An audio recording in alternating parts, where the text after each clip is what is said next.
The day a dead man's name destroyed everything Tristan Blackmont had ever been promised, the air inside Ashbourne Hall smelled like cold candles and old money, and every aristocrat in the kingdom watched him learn that a woman he'd never met had taken it all. Not by force, not by fraud, by love. And that was the part none of them could forgive. If you've ever had something you believed was yours, by blood, by right, by every rule the world taught you, and watched a stranger walk away with it, stay with me. Drop your city in the comments. This story isn't about inheritance. It's about what a man discovers when the throne he was born to sit on was never really built for him. But what? This is a work of fiction created entirely for artistic and entertainment purposes. All characters, events, and institutions depicted are products of the author's imagination. Part 1. The Reading. The will was read on a Thursday. Not that the day mattered to anyone at the time. Thursday was simply when the solicitor arrived from London with his leather satchel and his practiced neutrality, and Thursday was when the cold settled deep into the stone corridors of Ashbourne Hall the way cold always did in November, not violently but with a quiet insistence that reminded every person inside those walls that the building was older than any of them and would outlast all of them too. Tristan Blackmont rode in from Blackmont Keep the night before. He hadn't been asked to arrive early. He'd simply decided to because the assumption, shared by every family member, every solicitor's clerk, every gossip columnist in every broadsheet from here to Edinburgh, was that formalities were just that, formal, a ceremony without surprise. You gathered, a man read names from parchment, signatures were produced. The machinery of inheritance did what machinery does, and the Ashbourne legacy passed, as it always had from one Blackmont blood vessel to the next. Tristan was 34 years old. He had been told since he was 7 that Ashbourne would one day be his. He arrived Thursday morning in a coat that cost more than most tenant farmers earned in a year, and he stood in the front parlor of the hall his uncle had built before Tristan was born, and he held a glass of brandy he didn't drink, and he waited. The hall was crowded in the way that important deaths always crowded a place, not with grief exactly, but with the charged electric tension of people who have come to watch wealth change hands. There were cousins he recognized and cousins he didn't. There were men who had done business with Cedric Ashbourne for 40 years, and women who had danced at his first wedding, long before the drink took Cedric's first wife and left him a widower at 53. There was Lord Pemberton with his red nose and his land claims along the northern border. There were 3 barristers who looked like they had been hired by 3 different parties for 3 different reasons, all of them watching each other from across the room with professional wariness. Tristan had met most of these people at Cedric's funeral a week prior. He'd stood at the graveside in the November mud and let people press his hand and tell him what a great man his uncle had been, and each time someone said it, Tristan had nodded with the careful sorrow of a man performing exactly the emotion expected of him. He had not been close to Cedric. He understood this the way a man understands something he has never examined too closely. The understanding that lives in the peripheral vision of self-knowledge, too uncomfortable to look at directly. Cedric had sent gifts at Christmas and attended the important occasions, and Tristan had done the same in return. They were family in the architectural sense, connected by structure, sharing the same roof category, but occupying very different rooms. What Tristan had always known, and what everyone around him had always confirmed, was the simple arithmetic of succession. Cedric had no children. Tristan was the eldest nephew. Therefore, Tristan was the heir. It was the kind of truth that never gets questioned because it requires no defense. The solicitor's name was Mr. Gerald Price. He was a small man with careful hands and the mournful eyes of someone who had delivered difficult news many times before and had learned to put a wall between himself and the reaction that followed. He entered the room at 10:30, placed his satchel on the writing table that had been set for this purpose, and waited for the room to settle itself into an approximation of order. It took several minutes. People found chairs or wall space. Someone coughed. Lord Pemberton poured himself a drink he was not invited to pour. 3 of Cedric's senior stewards stood near the door, not sitting, watching with the quiet anxiety of men whose livelihoods depended on whatever was about to be said. Tristan stood near the window with his brandy glass and didn't sit because sitting felt too much like conceding something, and he had nothing to concede. "Thank you all for attending," Price said, with the ritual courtesy that made the sentence mean nothing. I shall proceed directly. He opened the satchel and removed a document sealed with dark wax, the Ashbourne crest pressed into it. He broke the seal with a small paper knife, unfolded the parchment with the unhurried motion of a man who understood that the room's agitation was not his problem to manage, and cleared his throat once. He read the preamble, the standard legal language, the attestations of sound mind and lawful intent. The date, signed 7 months ago, which Tristan noted but filed away without alarm, because when else would a man sign a will if not during the final months of his decline? Then Price read the bequests. To the long-serving household staff, individual sums, thoughtful ones, more generous than most expected. A murmur at that, but a warm one. To the village school at Ashbourne on Wold, endowment sufficient to operate for 20 years without outside support. A surprise, but a minor one. To the Blackmont Family Charitable Trust, a sum Tristan had known about, had been told about, had mentally placed in the correct column of his accounting. Then Price paused. Not a long pause. 2 seconds, perhaps. The kind of pause a careful man uses not because he needs to collect himself, but because he understands what is about to happen and gives the room one final moment of its current shape before altering it permanently. The entirety of the Ashbourne estate, Price said, in the same professional tone he had used for every preceding sentence, including all properties, titles, financial holdings, liquid assets, mineral rights, and associated interests, is to be held in stewardship by, and upon the satisfaction of a period of 3 years of demonstrated management, transferred in full ownership to Vivian Hawthorne Ashbourne, widow of the late Duke.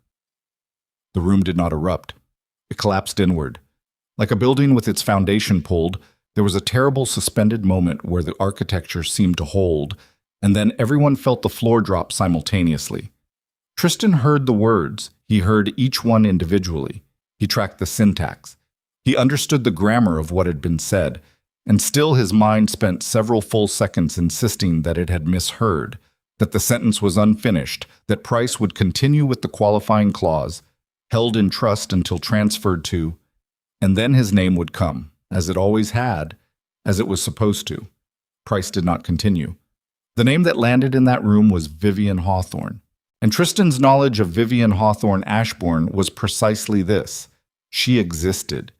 His uncle had married her 14 months ago, quietly, with a ceremony so small it barely registered as a social event.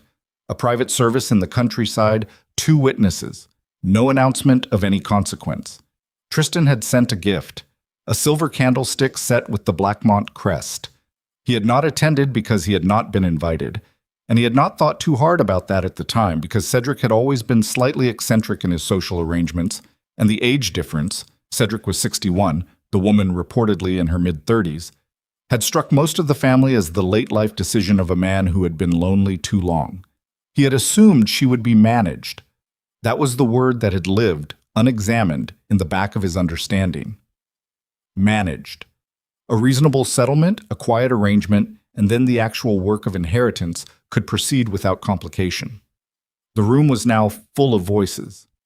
Tristan did not move from the window. Lord Pemberton's voice was the loudest, which was not a surprise.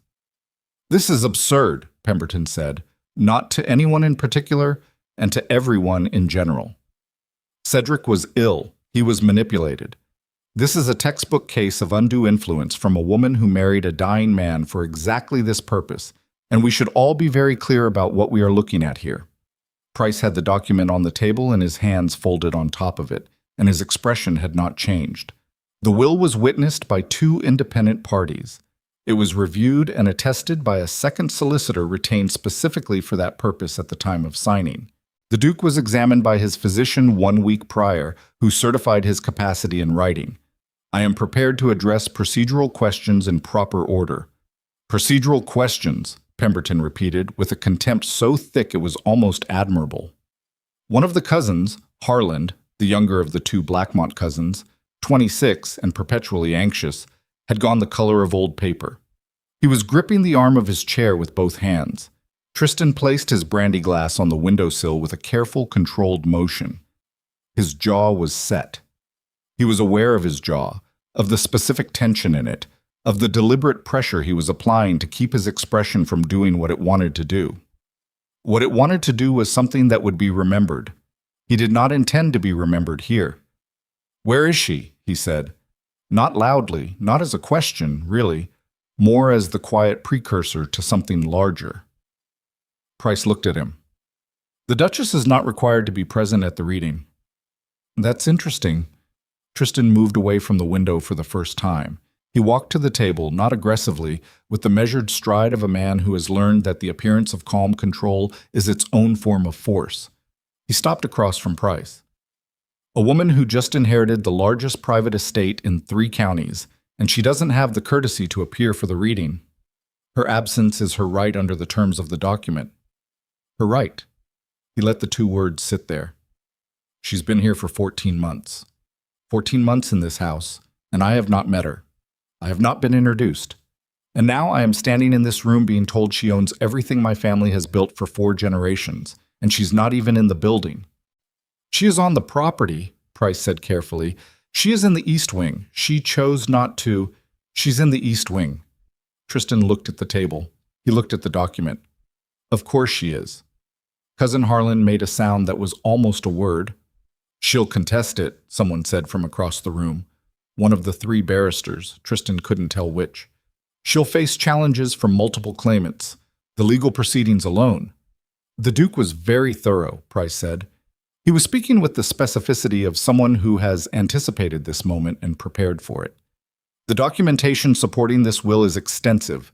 I would strongly advise anyone considering a legal challenge to consult with their own solicitors before making that determination, and to do so with full knowledge of what that documentation contains." "What documentation?" Tristan said. "Financial records, correspondence, private journals?" Price paused again. That same deliberate pause. "The Duke left a substantial record of his intentions and his reasoning. Any challenge brought before the Royal Probate Council would need to contend with that record in its entirety." The room rearranged itself again. Another collective recalibration. Cedric Ashbourne had always been a methodical man, and the idea that he had not merely signed a will but had built a case around it, that he had anticipated the challenge and prepared a defense, landed in the room with a different weight than everything that had come before. Tristan looked at the window he had been standing at. The gray November light fell through it the way light falls through windows in houses that don't belong to you. He thought of his uncle. He tried to think of his uncle clearly, not the ceremonial version, the formal man at formal occasions, but the actual man.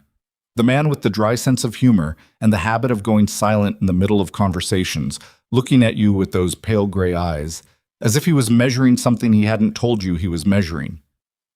The man who had sent a detailed letter after Tristan dismissed 2 tenant families from Blackmont Keep for falling behind on rent. Not an angry letter, not a reprimand, but a quiet, carefully worded letter that asked several questions Tristan had found irritating at the time. He had not answered that letter. He left the parlor. He walked down the corridor without speaking to anyone, through the main hall where Cedric's portrait hung above the fireplace. The official portrait, commissioned at the height of his reputation. 60-year-old Cedric, with the ducal chain and the straight back, and the gray eyes that, in the painting, looked calm, and looked, Tristan thought for the first time, knowing. He didn't stop walking until he was outside. The November air took the warmth out of his lungs immediately. The grounds of Ashbourne Hall spread out before him in the flat winter light. The formal gardens that had been replanted 2 years ago, the long approach to the northern pastures, the repair scaffolding on the east granary that he hadn't noticed on his arrival. He stood on the steps and breathed the cold air and let himself, for 30 seconds, feel everything he had been not feeling in that room. It was not grief. He was honest enough with himself to know it was not grief. It was something more elemental and less dignified. The specific rage of a man who has had the world rearranged without his permission. A man who had walked into a room certain of what he was and walked out of it with nothing that certainty was built on. His jaw ached from holding it still. Behind him, the door opened. He didn't turn. "Your Grace."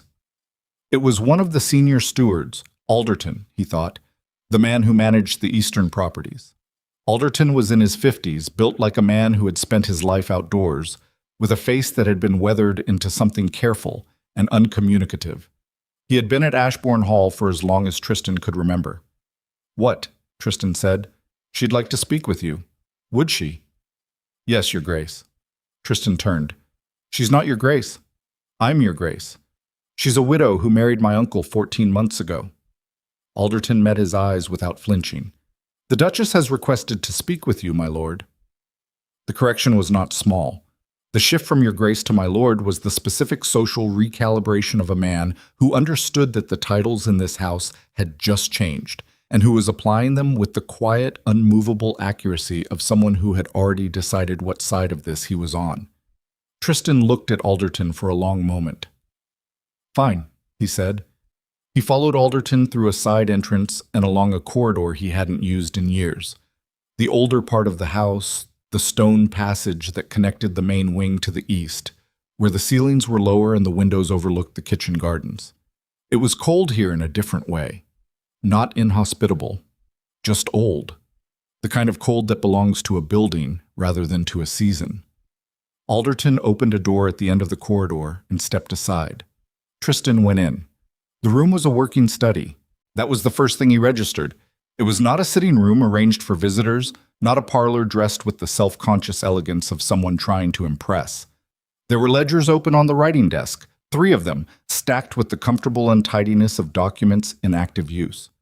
There was a map of the northern estates pinned to a board on the wall, with marks on it in 2 colors of ink.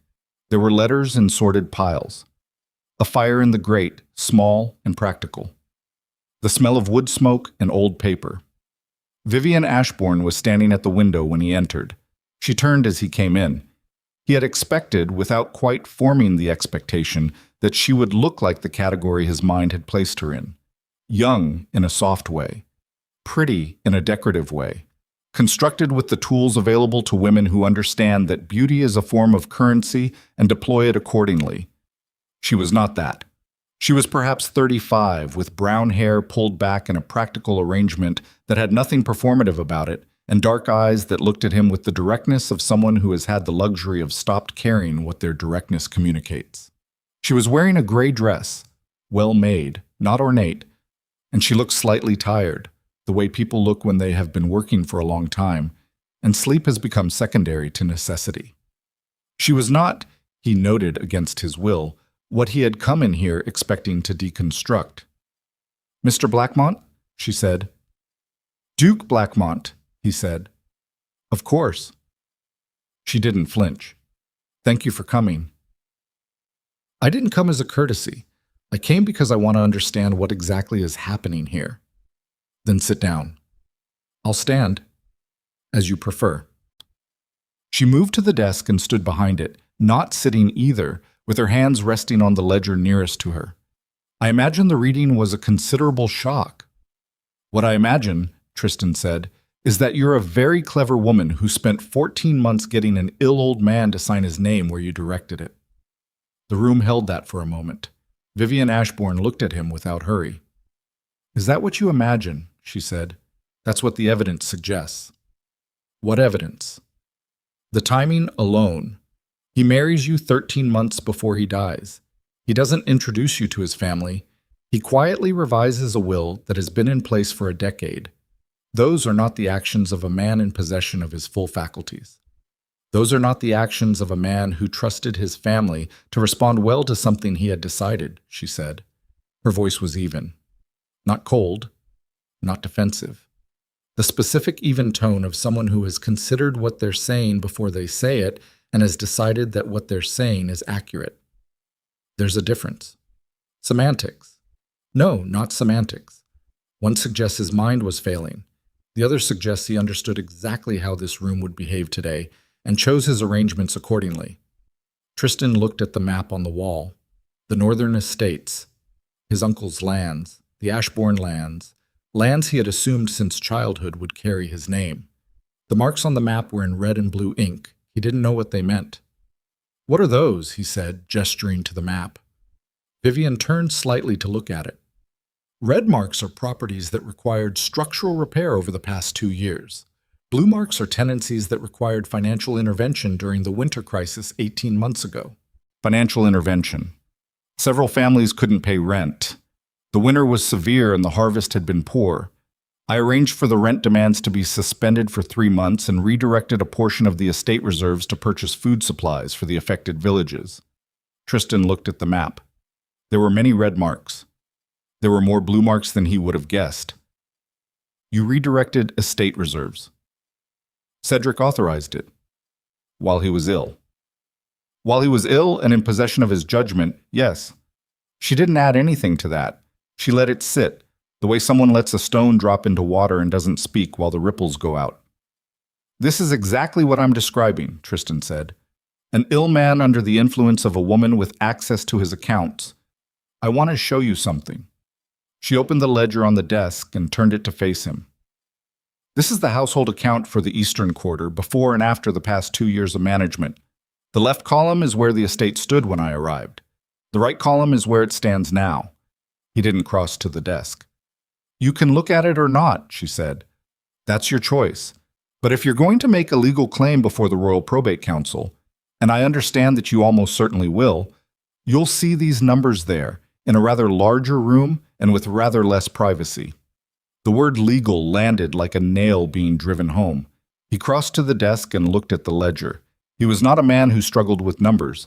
He had managed Blackmont Keep's finances since his 25th year, and he understood the arithmetic of large estates, the income streams, the maintenance costs, the balance between present spending and future yield.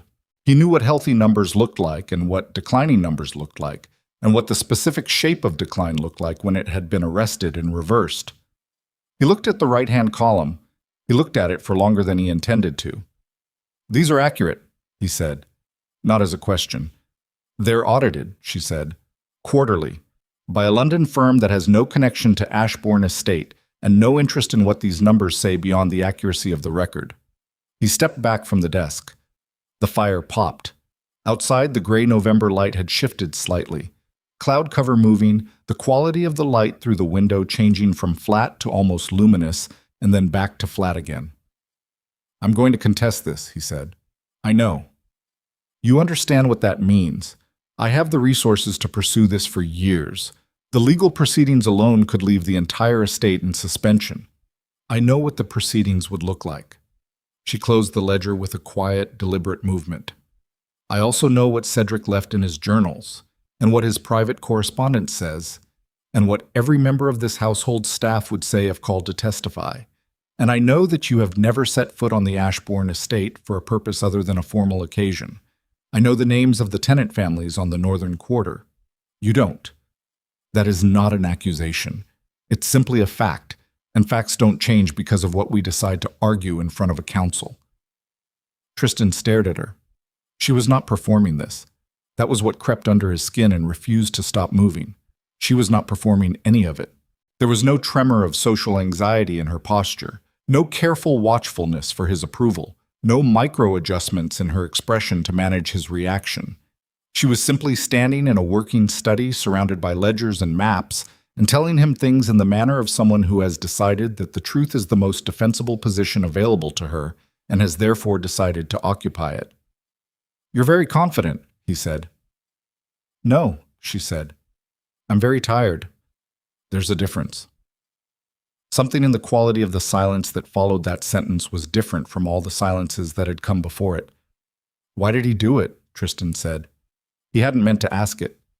The question came out before the decision to ask it did, which was a kind of honesty he didn't usually permit himself. Vivian looked at him. Something moved behind her eyes. Not triumph, not satisfaction, something quieter and more complicated than either. You should read his journals, she said. I want you to tell me. I think you should read his words, not my account of them. His. She crossed to a cabinet near the fireplace and opened it. She removed a stack of 3 journals, cloth-bound, worn at the corners, the specific worn quality of books that have been handled often. She placed them on the table by the fire. She did not hand them to him. She left them there and stepped back. The 3rd one covers the last year, she said. If you want to understand his thinking, start there. Tristan looked at the journals. He looked at the map with its red and blue marks.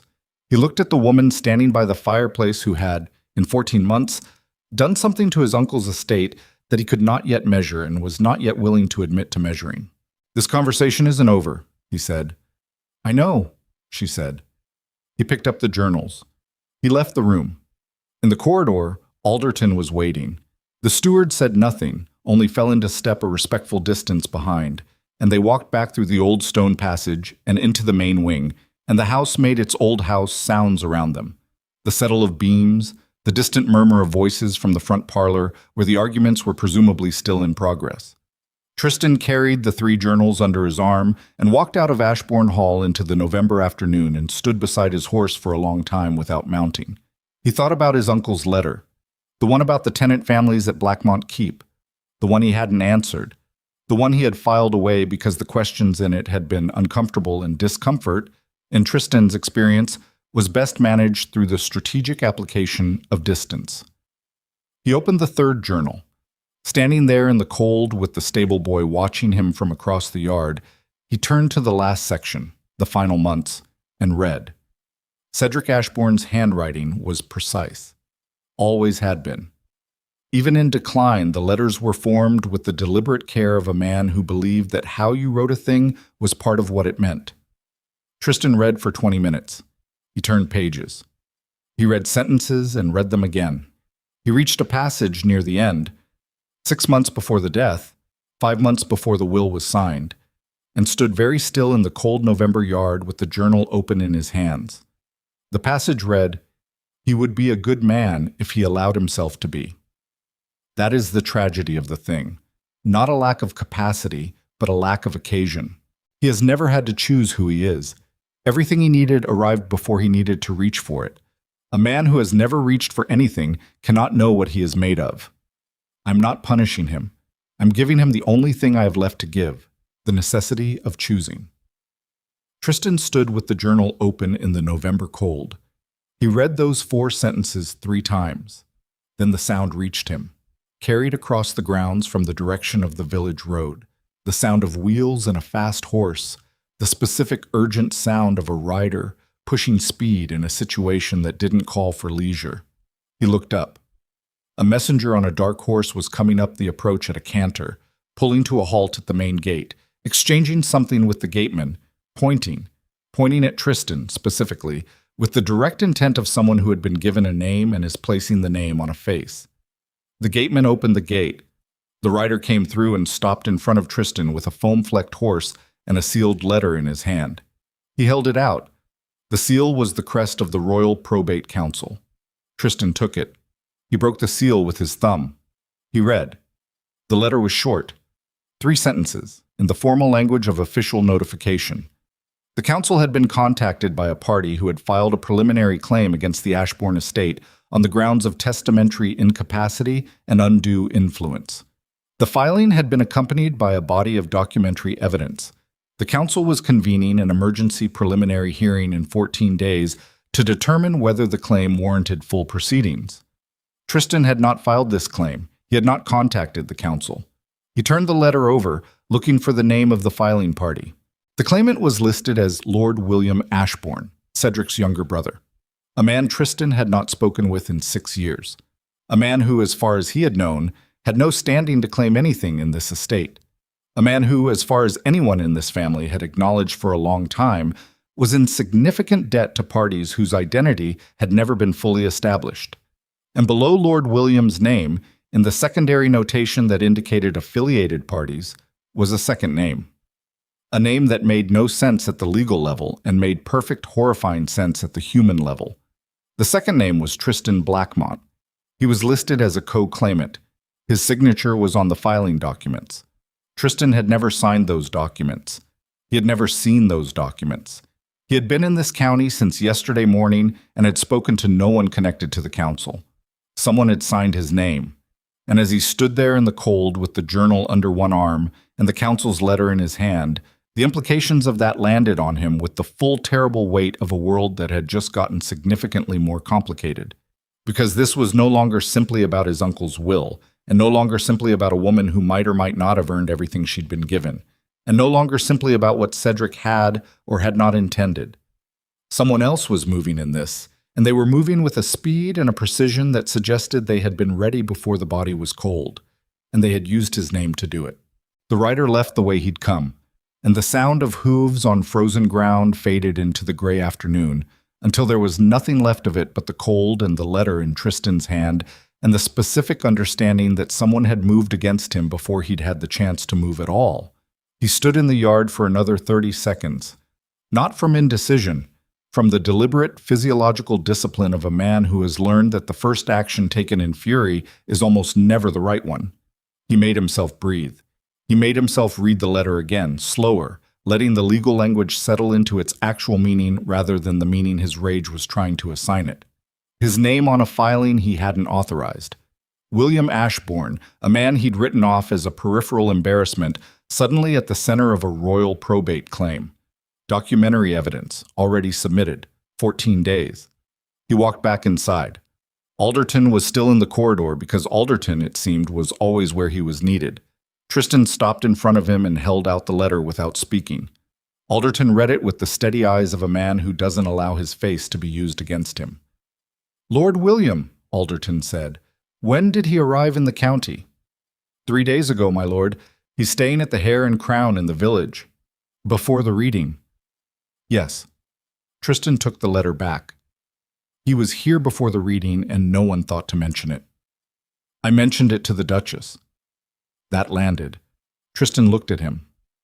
She knew. She was informed, yes. And she said nothing to me when I was standing in that room with her.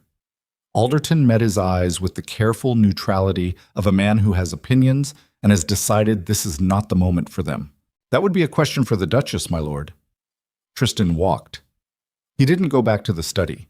He went to the front parlor, which had emptied of most of the legal crowd, but still held Harland and 2 of the cousins and the 3 barristers who were now arranged around the fire in the earnest, overlapping way of people trying to establish who was in charge of the next hour. He stopped in the doorway. "Harland," he said. His cousin looked up with the expression of a man who has been dreading this moment. "Did you know about William?" Harland's mouth opened, closed. There were rumors that he... Yes or no?" "I heard he was in the area. I didn't know about the filing. I swear to you, Tristan, I had no... Who was he working with?" He wasn't asking Harland, really.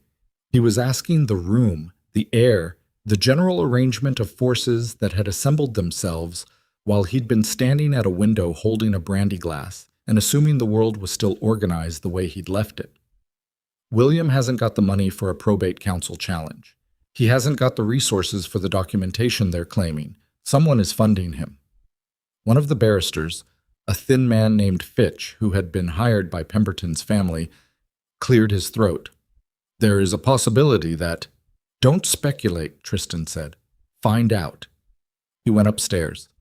He sat in the room he had been assigned, his uncle's house, his uncle's guest room, the particular humiliation of a man staying as a guest in a house he had assumed was his birthright. And he opened the 3rd journal to the passage he had read in the yard and read it again in the better light. He has never had to choose who he is. Everything he needed arrived before he needed to reach for it. He put the journal face down on the bed. He thought about William Ashbourne, Cedric's younger brother, 15 years his junior, a man who had burned through 2 inheritances and a business venture, and who had last been seen as far as Tristan could establish, somewhere on the continent with debts that required the continent's distance.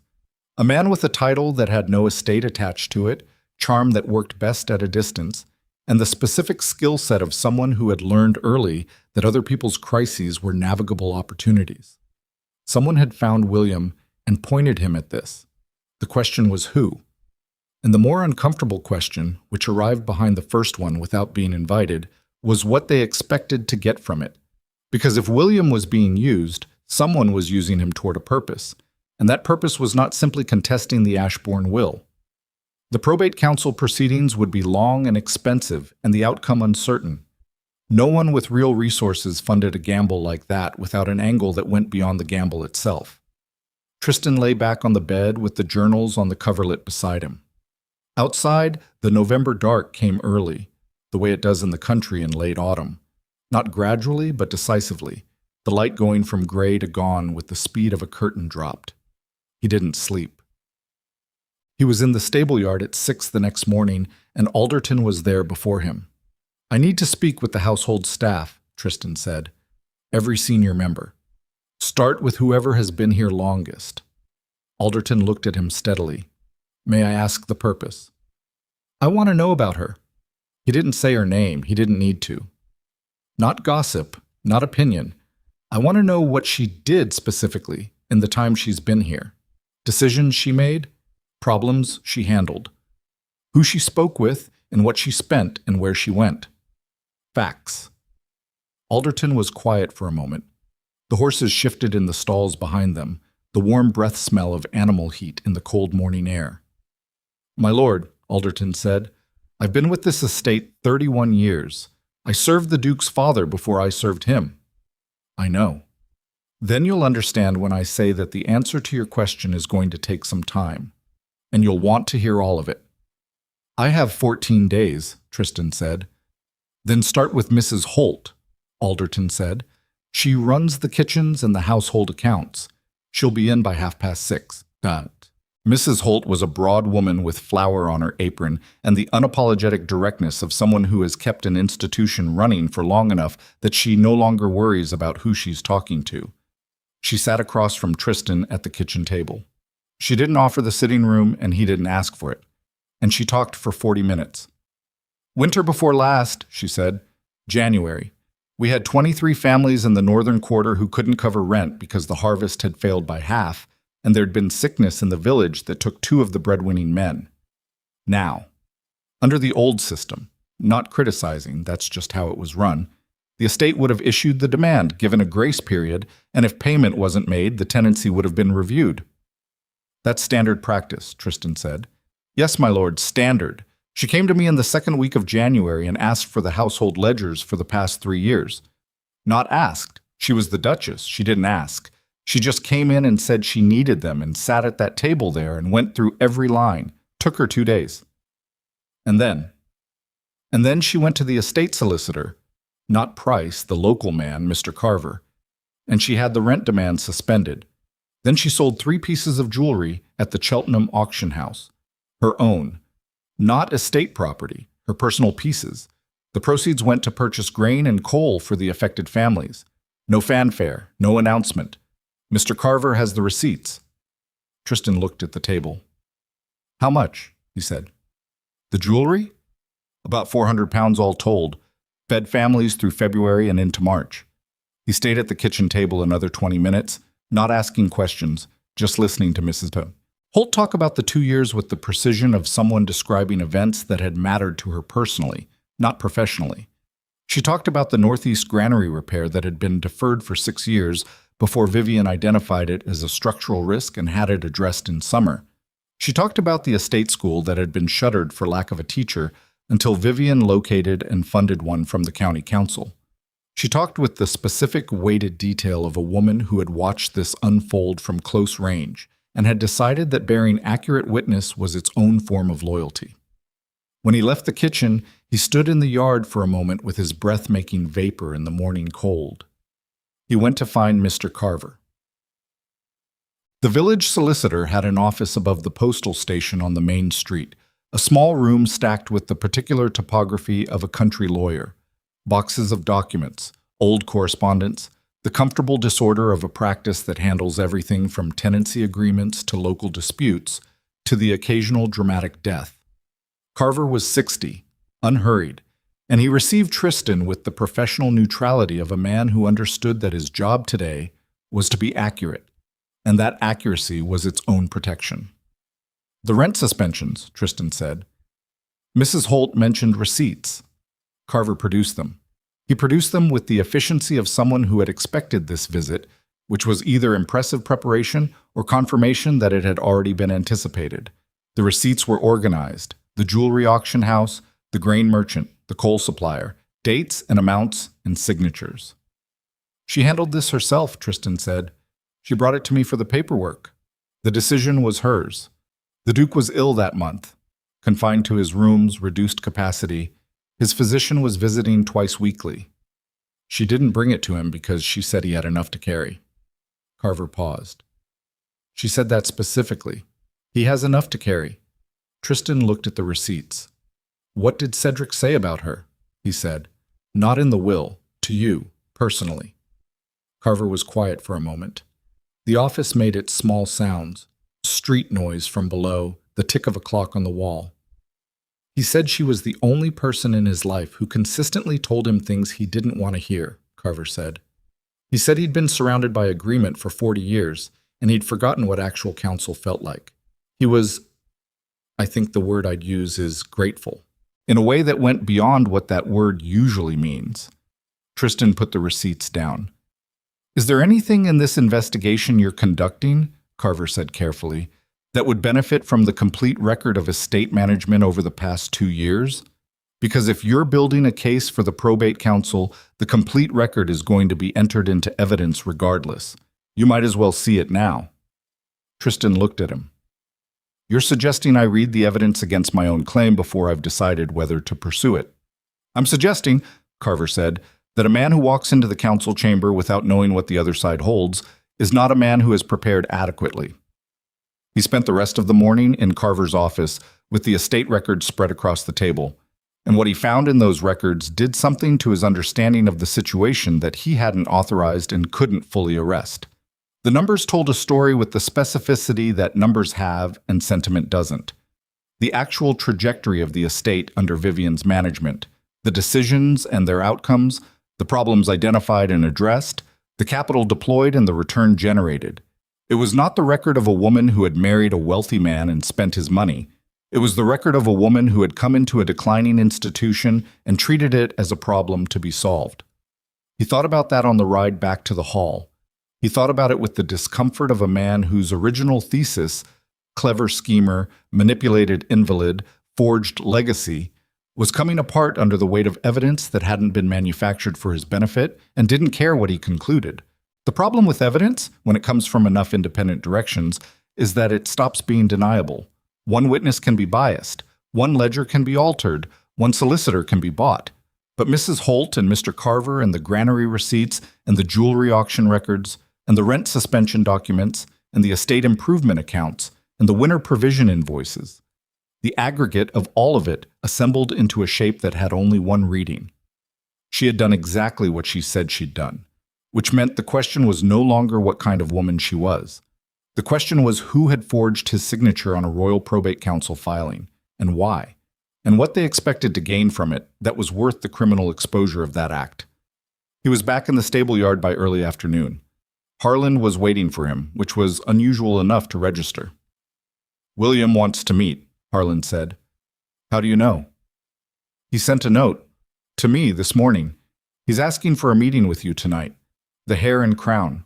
Tristan took the note. It was short, his uncle's brother's handwriting, which he recognized from Christmas cards a decade old. The penmanship had deteriorated, which was its own information. "Who brought this?" he said. "A boy from the village. Paid a penny to deliver it." Tristan folded the note. "Tell him yes," he meant. The Hare and Crown was the kind of village inn that existed in a permanent atmospheric state of low light and damp wood smoke and the specific quiet of a room where local people don't speak loudly because everyone knows everyone and acoustics are not abstract. Tristan arrived at 8 and found William Ashbourne at a corner table with a glass of port he'd clearly not started recently, and the look of a man who had rehearsed this meeting and was now discovering that the rehearsal hadn't adequately prepared him. William was 52. He had been handsome once in the way that men are handsome when youth does the work, and now he was the residue of that. A good structure badly maintained, the charm still present in the eyes but overlaid with something that had the specific texture of sustained anxiety.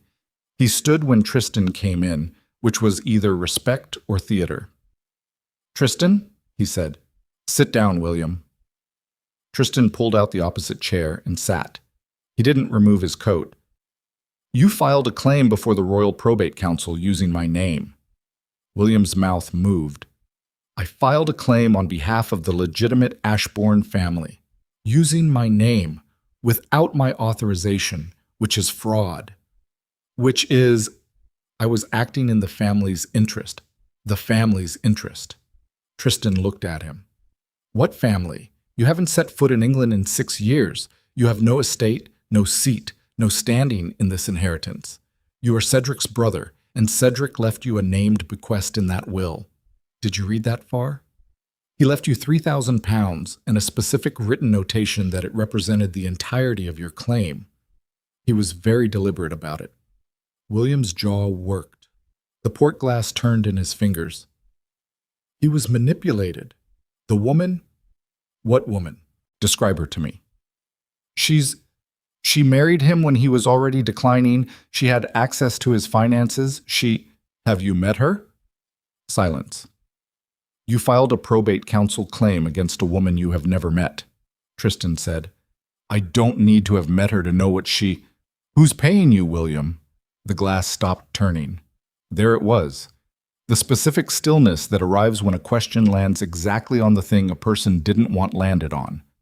William's eyes went to the table and then back up, and the trajectory of that movement told Tristan everything the next 5 minutes of conversation would confirm. I don't know what you mean, William said. You're staying at a county inn that costs more per night than your current income supports. You arrived 3 days before the reading.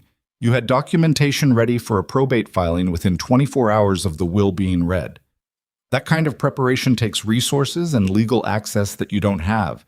So who provided them? I've been in correspondence with parties who share an interest in names. I'm not in a position to sit. William. Tristan leaned forward slightly, just slightly. You used my signature.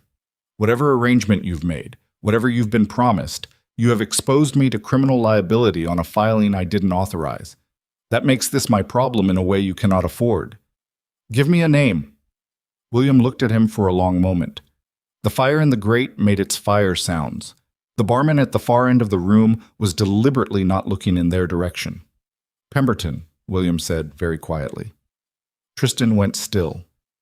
He approached me in Brussels 4 months ago, said he had intelligence about Cedric's health, said the family would need to be organized for the succession, said he could make the legal arrangements if I provided the family standing. He has land claims on the northern Ashbourne border that have been in dispute for 20 years, Tristan said. Yes, I know about them. He said if the estate went into probate dispute, the disputed land would revert to a default boundary assessment that favored his claim. He said the proceedings themselves, even if the challenge ultimately failed, would create enough legal ambiguity to advance his land position by several years. Tristan sat back. Pemberton. The man with the red nose and the land claims and the voice that had been loudest in the parlor yesterday, expressing outrage with the specific conviction of a man performing something he's rehearsed. Pemberton, who had never liked Cedric and had spent 20 years trying to chip away at the Ashbourne northern border through a series of incrementally escalating legal maneuvers. Pemberton, who had found William in Brussels 4 months before Cedric died. 4 months before. He knew Cedric was dying, Tristan said. He said he had a source. I didn't ask who. Tristan looked at his uncle's brother across the table. This diminished man who had been found in another country and aimed at a target and provided with resources and documentation and a signature he hadn't obtained honestly. Not innocent, not a pawn exactly, but a weapon that someone else had loaded and pointed. You're going to withdraw the filing, Tristan said. William's mouth opened. If I withdraw Pemberton, I'll handle Pemberton. You're going to withdraw the filing, in writing, with a full statement that the signature on the original document was submitted without my knowledge or consent. You'll have that statement ready by tomorrow morning. And if I don't, then I take the evidence of fraud directly to the council myself, and the first name attached to it is yours. The fire popped. William Ashbourne looked at his port glass with the expression of a man cataloging the series of decisions that had assembled themselves into this particular corner. Tomorrow morning, he said. Tristan stood. He put on his coat. He walked to the door and stopped with his hand on the frame. William, he said without turning, the £3,000 Cedric left you. Take it. Don't come back to this county again. He walked out into the November night. The cold hit him clean across the face, and he stood on the inn's front step for a moment, looking at the dark village street, the lit windows of ordinary houses, the iron smell of the air before frost. Pemberton had been moving for 4 months. He'd found William, built the documentation, prepared the filing, waited for Cedric to die, and then moved within 24 hours of the will being read. The land claim angle was real. Tristan understood border disputes, had navigated several at Blackmont, and he understood exactly how probate ambiguity could be used to advance a position in parallel proceedings. But there was something else, something in the timing, in the specificity of the preparation, that suggested this wasn't only about the northern border. Pemberton hadn't been in that parlor to express outrage. He'd been there to watch, and the thing Pemberton had been watching for, the thing that would tell him whether his operation was succeeding, was whether Tristan Blackmont had walked out of that will reading angry enough to become useful. Tristan stood on the step with this understanding arriving in him the way cold arrives, not all at once, but in layers, each one colder than the last. He had been set up to be the cover story. Pemberton's strategy only worked if there was a legitimate family member mounting a genuine challenge, someone whose outrage would validate the filing, whose legal standing would give the probate proceedings the credibility that William alone couldn't provide. The plan required Tristan to be exactly what he had walked into that parlor prepared to be, a furious heir contesting a will on the grounds of manipulation. Pemberton had read him, had calculated that a man who'd been told since childhood that Ashbourne was his would react to yesterday's news in exactly one predictable way, had built an entire legal strategy around that predictability, and Tristan had spent 24 hours on the edge of proving him right. He pulled his coat tighter and started walking toward the hall. He was a quarter-mile down the road when he saw the light. The eastern wing of Ashbourne Hall, second floor, her study, or the room adjacent to it, lit against the dark, the only lit window in that part of the building at this hour. She was still working. At 9 o'clock on the night after the reading of her husband's will, with a probate challenge filed against her and the entire aristocracy having spent the day deciding who she was, Vivian Hawthorne Ashbourne was in her study with the lights on. He stood in the road and looked at that lit window for a long moment. Then he took out the letter from his coat pocket. The Royal Probate Council notification. His name on a document he hadn't signed, linked to a claim he hadn't authorized, in the hands of a system that would now proceed on 14 days' notice regardless of what he did next. William would withdraw. That would remove the fraudulent signature. But it wouldn't unseal what Pemberton had already set in motion, and it wouldn't resolve the underlying question that the council had now been officially pointed at, the question of whether Cedric's will was valid, and whether the woman in that lit window had earned what she'd been given, and whether the most powerful legal instrument in the kingdom was going to weigh those 14 months against 4 generations of Blackmont blood and decide that the blood wasn't enough. He had one move that Pemberton hadn't accounted for. He had not yet decided to make it. He walked the rest of the road to the hall, went inside through the side entrance, climbed the stairs to the east corridor, and stopped in front of the study door. Light came under it. From inside, the faint sound of a pen moving across paper. He raised his hand to knock, and stopped, because what he was about to do, what the logic of everything he'd learned today was pushing him toward, was walk through that door and tell Vivian Hawthorne what he knew about Pemberton, and by doing so remove himself from one side of this conflict and place himself irrevocably on the other. There would be no going back from that, not to the version of himself that had ridden in yesterday in the expensive coat, not to the certainty that Ashbourne was his by right, and she was a problem to be managed. Not to the comfortable architecture of a world organized around his name and his bloodline and the story he'd been told since he was 7 years old. He stood in the corridor with his hand raised and the firelight under the door and the sound of her pen, and he understood, with the specific, brutal clarity of a moment that doesn't offer a second pass, that the man he'd been when he arrived was already gone. The only question was what he was going to be instead. His knuckles connected with the door. "Come in," she said. He opened it. She looked up from the desk with the steady, unsurprised eyes of someone who had been waiting for exactly this knock without knowing when it would arrive. "Pemberton," Tristan said. "He's the one who filed the claim. He's been planning this for 4 months, and he built it around the assumption that I would be angry enough to let him use me." The pen in her hand was still. "I know," she said. The 2 words dropped into the room like stones into still water. He looked at her. "You know," he said, I've known about Pemberton's land strategy for 8 months. Cedric knew. It's in the journals. The second one, middle section. He'd been watching Pemberton's maneuvering along the northern border, and he anticipated that a contested succession would be Pemberton's best opportunity. She paused. What I didn't know was how he planned to create the contest. He used William. And he used you. She said it without accusation. Or he tried to. Tristan stood in the doorway of the lit study with the dark corridor at his back and looked at the woman across the desk. The maps, the ledgers, the working fire, the pen she'd laid down when he came in. There's documentation, she said. Cedric prepared a counterfile for the probate council. He anticipated the challenge well enough to build a response in advance. It covers the land dispute history, Pemberton's financial interests, the chain of logic connecting a contested will to the border assessment. She looked at him steadily. But it works better with your name on it than without. My name, he said. A co-respondent. Someone from the Blackmont family who can stand before the council and testify that the fraud was committed without their knowledge and against their interests.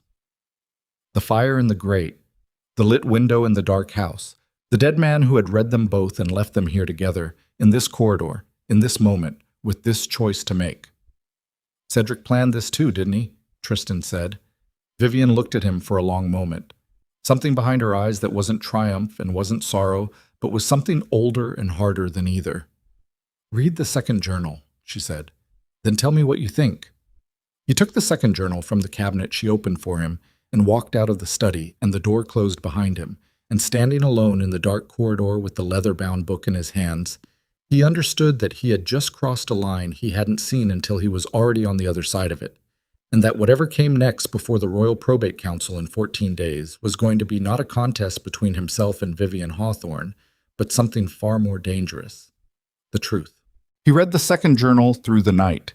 Not quickly, not the way a man reads when he is looking for confirmation of what he already believes, skimming for the sentences that agree with him and passing over the ones that don't.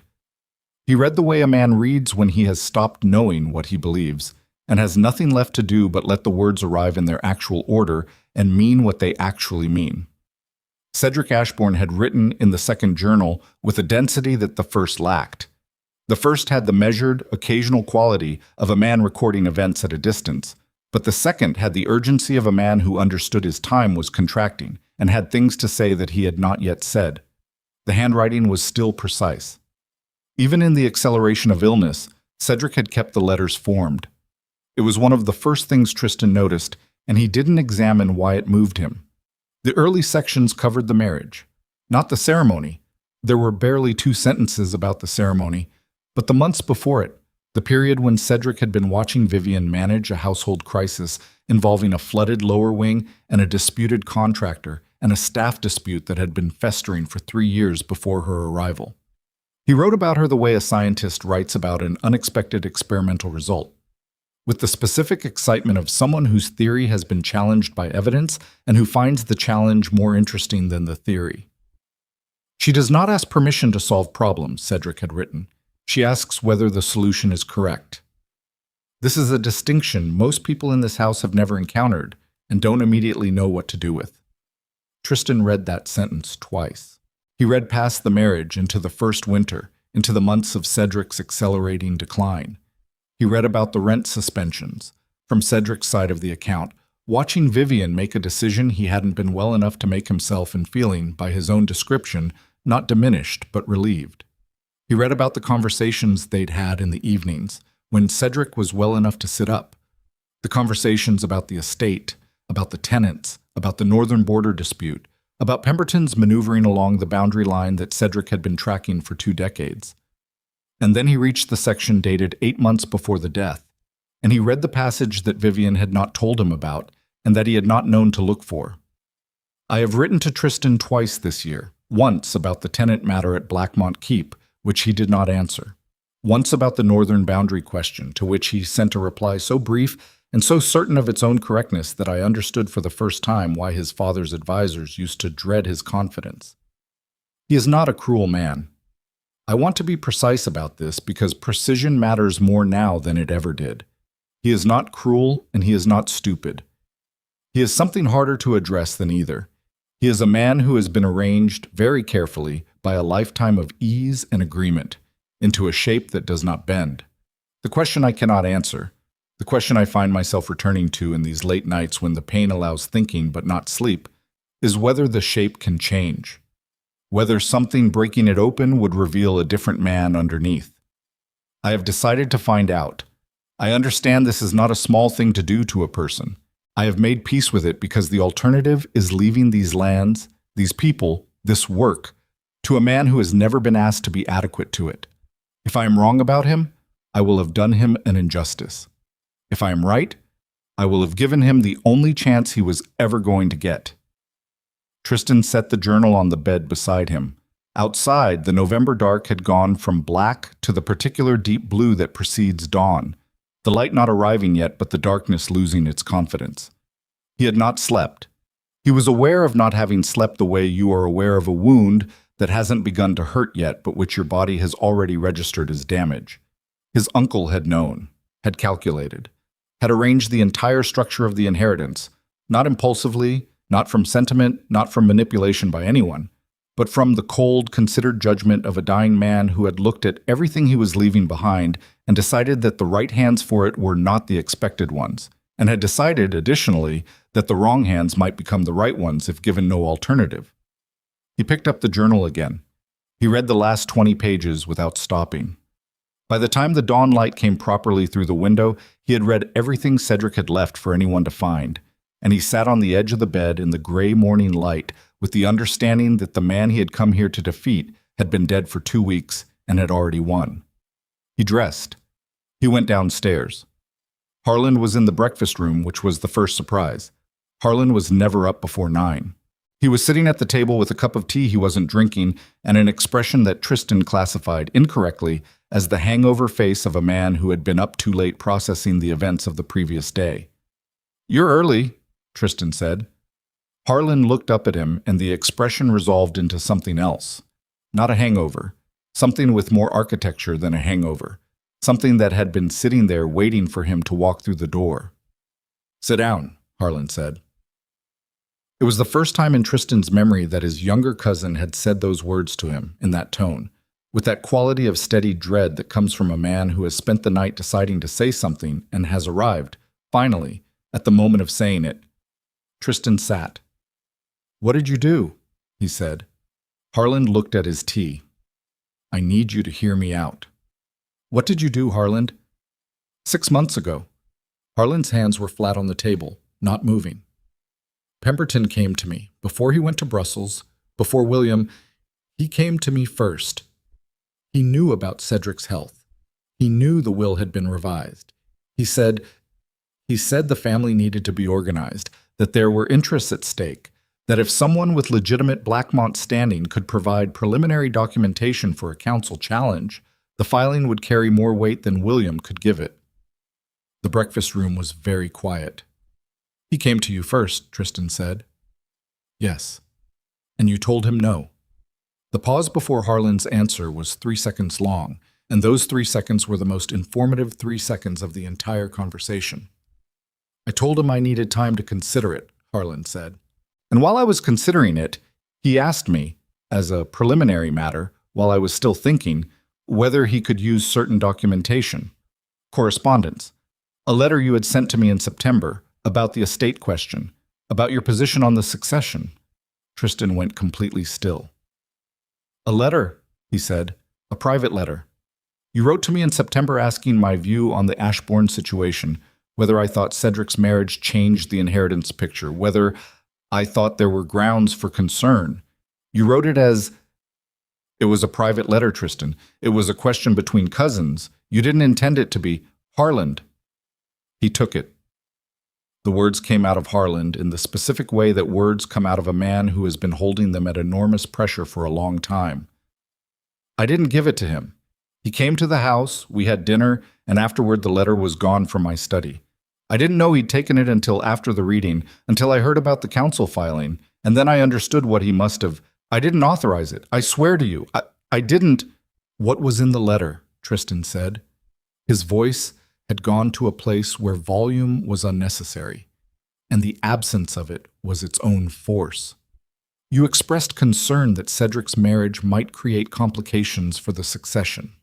You said that if there was evidence of undue influence, the family would have grounds to act. That's not a signature on a legal filing. No, but it's... Pemberton's barrister found language in it that could be interpreted as prior intent, as establishing that you had considered the legal challenge before the death. They used it in the filing to substantiate the claim of pre-existing family concern. Harlan's face had the color of old ash. They used your private letter to make it look like you'd been planning this. Tristan looked at his cousin. He looked at him for a long time. The thing that arrived in him during that look was not rage exactly. It was something colder and more total than rage. The specific, dismantling recognition that the architecture of trust he had built around the people closest to him had holes in it that he had never examined because he had never had reason to. He had written that letter to Harland the way you write letters to family, with the door closed, in the assumption of privacy, saying things you would not say in a room with witnesses, because the whole point of family is that the room with family is not a room with witnesses.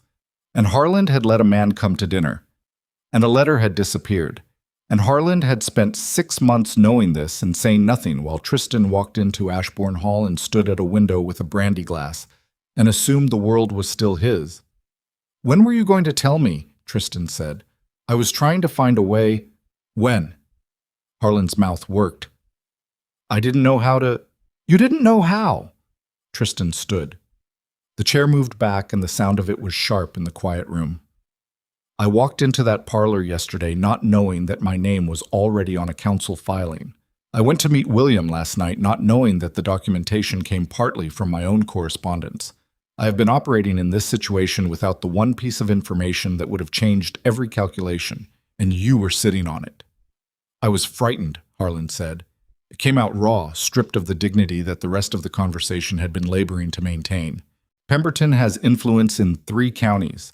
He has people on the county bench and connections to the land registry office. And if I went against him—" "You were frightened," Tristan said. "Yes, I understand that." He picked up the journals from where he'd left them on the side table when he came in. He picked up his coat from the chair. "Tristan, don't," he said. Not loudly. Not with the performative weight of a man making a scene, just with the flat finality of a door being closed on a room he didn't intend to re-enter. "Don't say anything else right now." He walked out. But he went to Vivian's study without knocking this time. She was there. She was always there, he was beginning to understand, in the way that people who have taken on enormous responsibility are always in the place where the responsibility lives. She looked up when the door opened, registered his face, and said nothing. He put the journals on her desk. "Harland," he said, "Pemberton took a private letter from my cousin's house, used language from it in the council filing to establish prior family intent." He sat down across from her, which was the first time he had sat in her presence. The significance of the small physical gesture was not lost on him, and he decided to let it land where it landed. "How bad is this?" Vivian looked at the journals, then at him. "If the letter's in the filing record," she said carefully, "it becomes part of the evidentiary base that the council reviews. Even if William withdraws his co-claimant status, the letter stays in the record unless it's formally challenged and excluded. And to challenge and exclude it, you'd need to appear before the council yourself and testify that it was taken without authorization and misrepresents your position, which means you're standing before the council in 2 weeks, not as an absent party, but as an active witness, testifying in support of your claim, testifying to the facts. What the facts support is the facts' own problem." She paused. "But yes." Tristan looked at the desk, the ledgers, the map with its red and blue marks, the pen she'd put down when he walked in. "Pemberton knew about the letter," he said. "He went to Harland first, specifically, because Harland had my correspondence, which means someone told him that Harland had it." Vivian was quiet. "Someone in this house?" Tristan said. She met his eyes. "Possibly. Not possibly.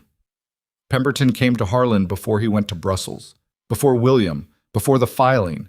He came directly to the person who had my private correspondence in their possession. That's not coincidence. That's information. Vivian stood. She crossed to the cabinet and opened it, the same cabinet where the journals had been stored. She removed a single sheet of paper, folded once, and placed it on the desk between them. He picked it up and read it. It was a letter. Written 3 months ago on Ashbourne Hall stationery, in a hand he didn't recognize. It was addressed to no one by name. It described in vague but navigable terms the state of Cedric's health, the revision of the will, and the anticipated reaction of the Blackmont family, specifically the eldest nephew, who had written to his cousin expressing concern about the inheritance implications of the recent marriage. The letter was signed with initials only, R.H. "Where did you get this?" Tristan said. "Cedric found it, in the correspondence outbox 6 weeks before his death. Misfiled, or left there by accident, or left there deliberately to be found. He didn't know who R.H. was. He spent 3 weeks trying to identify them, and then," she paused. "Then he ran out of time." Tristan looked at the initials. R.H. He went through the household staff roster in his head with the systematic speed of a man who has managed large staffs and has learned that the most important thing about the people who run your house is knowing their names. Senior stewards, housekeepers, correspondence clerks, estate managers. He went through the names and stopped. Robert Hatch, the senior correspondence clerk. 15 years on the estate, responsible for managing outgoing estate letters, with access to Cedric's private correspondence files, aware of every significant piece of paperwork that moved through Ashbourne Hall. "Has Hatch left the estate?" Tristan said. Vivian's expression confirmed it before she spoke. 3 days after the funeral. He said he had a family matter to attend to. He hasn't returned. "Pemberton's man," Tristan said. "Almost certainly." Tristan set the letter down on the desk. He pressed the flat of his hand against the surface of it, not hard, just steadily, the way you press something you need to hold in place while you think. The thing about being outmaneuvered, the thing he was learning, in real time, with the specific curriculum of a man who has had every assumption dismantled in 48 hours, was that it felt less like being hit and more like arriving in a room and realizing the furniture has been rearranged while you slept. Nothing was where he'd left it. The inheritance question was not what he'd thought it was. His cousin was not who he'd believed him to be.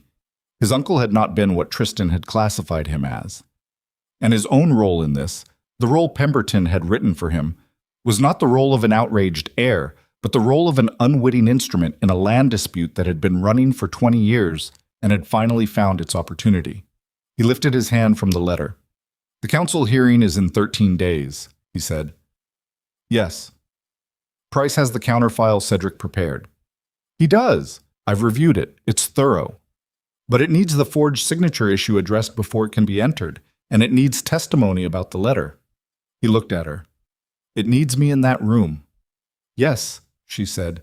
"It does." He stood. He walked to the window. The one in this room looked out over the east garden.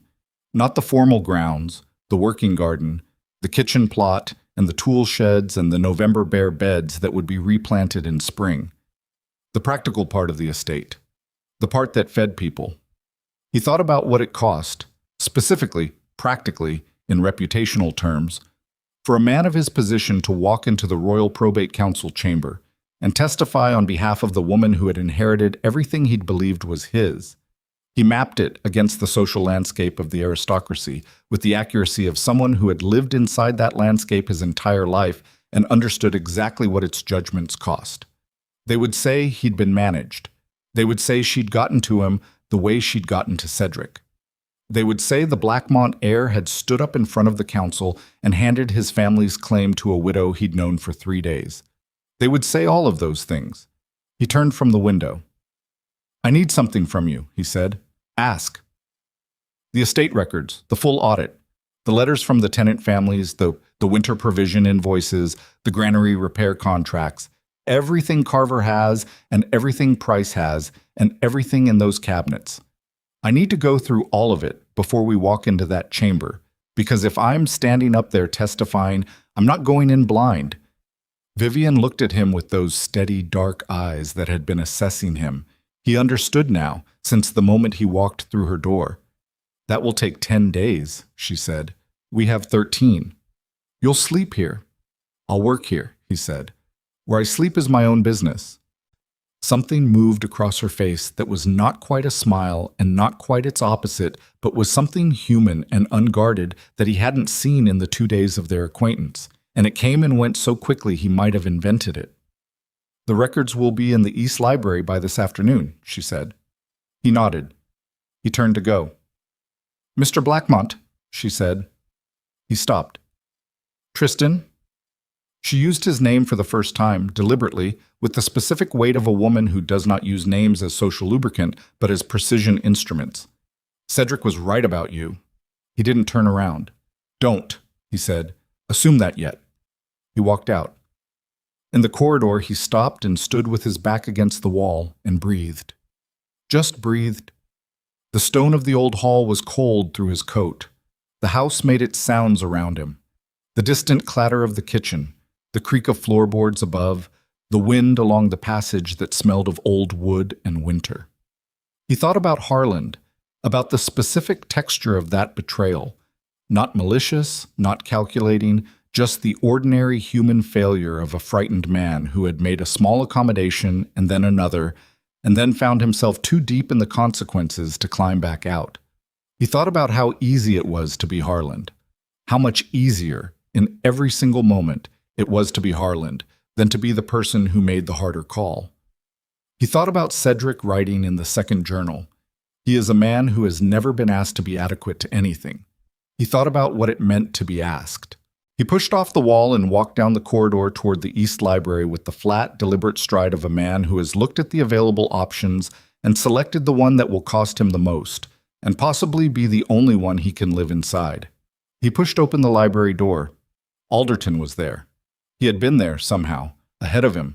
The first of the record boxes already on the central table, the rest stacked beside it with the organized precision of a man who had anticipated this moment and prepared for it with the quiet loyalty of someone who had been waiting 31 years to see if the right person would finally walk through the door. Where do you want to start? Alderton said. The beginning, Tristan said. He sat down. He opened the first box, and he began to read. He was 3 hours into the records, deep in the financial reconstruction of the past 2 years, and the specific granular evidence of what had been built on land that was supposed to be his. When the knock came at the library door, not Alderton's knock, not Vivian's, a different cadence. He looked up. Fitch, the thin barrister, Pemberton's man who had been in the parlor at the reading and had been, in Tristan's peripheral awareness, somewhere in the hall since then.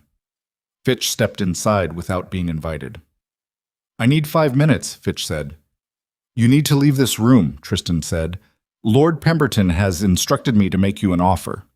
Fitch spoke with the brisk discomfort of a professional who knows what he's been sent to do and has made his peace with the quality of the errand, if not the errand itself.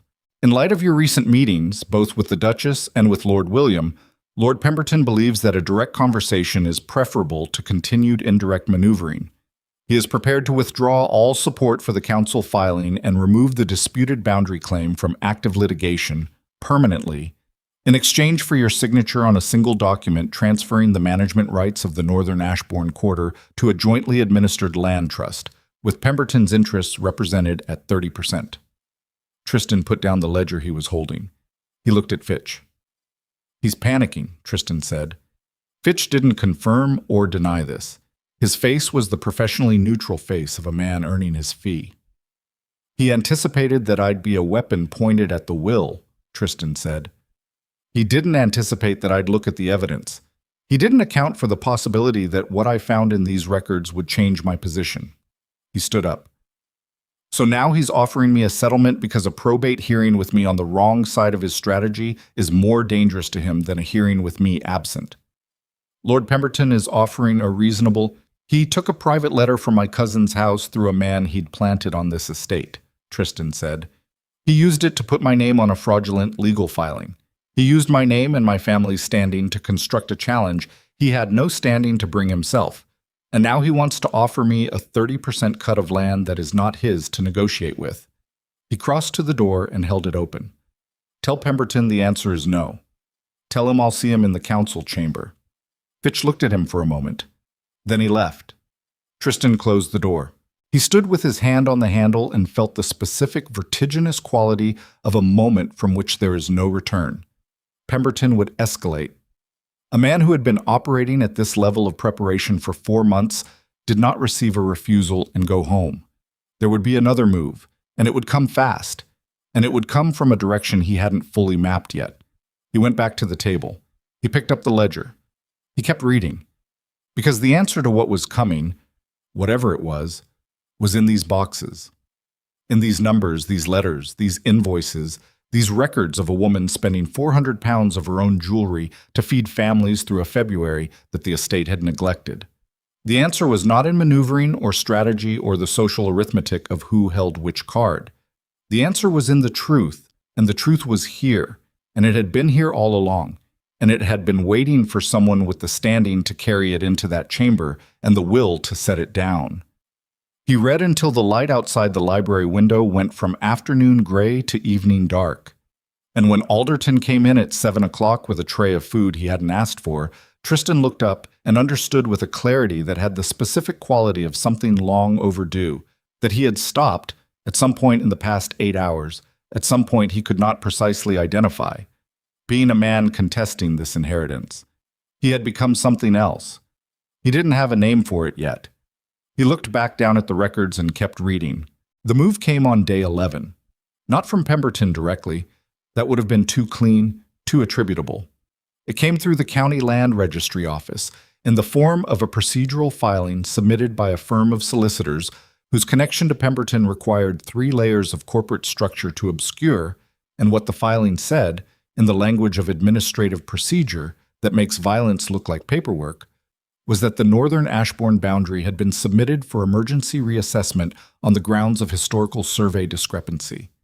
The emergency reassessment, if allowed to proceed, would place the disputed land in administrative suspension, frozen, unmovable, legally inert, for the duration of the assessment period, which could be months, which could overlap with the probate council proceedings in a way that would complicate the evidentiary record so thoroughly that the counterfile Cedric had prepared would be fighting on 2 fronts simultaneously, and the specific, careful structure of that counterfile had been built for one front.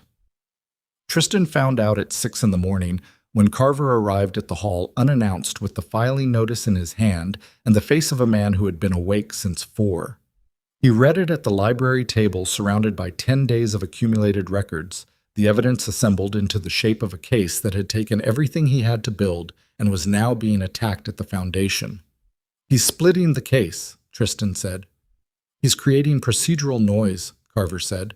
"If the land registry filing runs concurrent with the probate hearing, the council will be forced to acknowledge the boundary dispute as a complicating factor. It doesn't invalidate the counterfile, but it muddies the water enough to make the council hesitate." Tristan set the notice down. A hesitant council doesn't rule in 14 days. A hesitant council schedules further proceedings, and further proceedings give him room to maneuver. "Yes." He stood up from the table. He walked to the window. The east garden was frost-hard in the early morning, the beds gray and still, the tool sheds dark. He had been looking at this garden for 11 days. He had been looking at the records for 11 days, and the records had done what Vivian said they would do, and what Cedric had apparently anticipated they would do. They had assembled themselves in his mind into an argument so clear and so documented that he had stopped thinking of it as her case and started thinking of it as the truth. The distinction had arrived quietly, somewhere around day 7, and had not announced itself, which was how the important things usually arrived. He had 2 days. "File a motion to have the land registry assessment stayed pending the probate outcome," he said, "on the grounds that the boundary dispute is a derivative question. It can't be resolved until the underlying estate question is settled, and therefore cannot proceed concurrently without prejudicing the primary proceedings." Carver looked at him. Yes, that's arguable. It's a reach, but it's arguable. Make it this morning. It'll antagonize Pemberton. Good. An antagonized man makes mistakes, and I want him making mistakes for the next 48 hours. He turned from the window.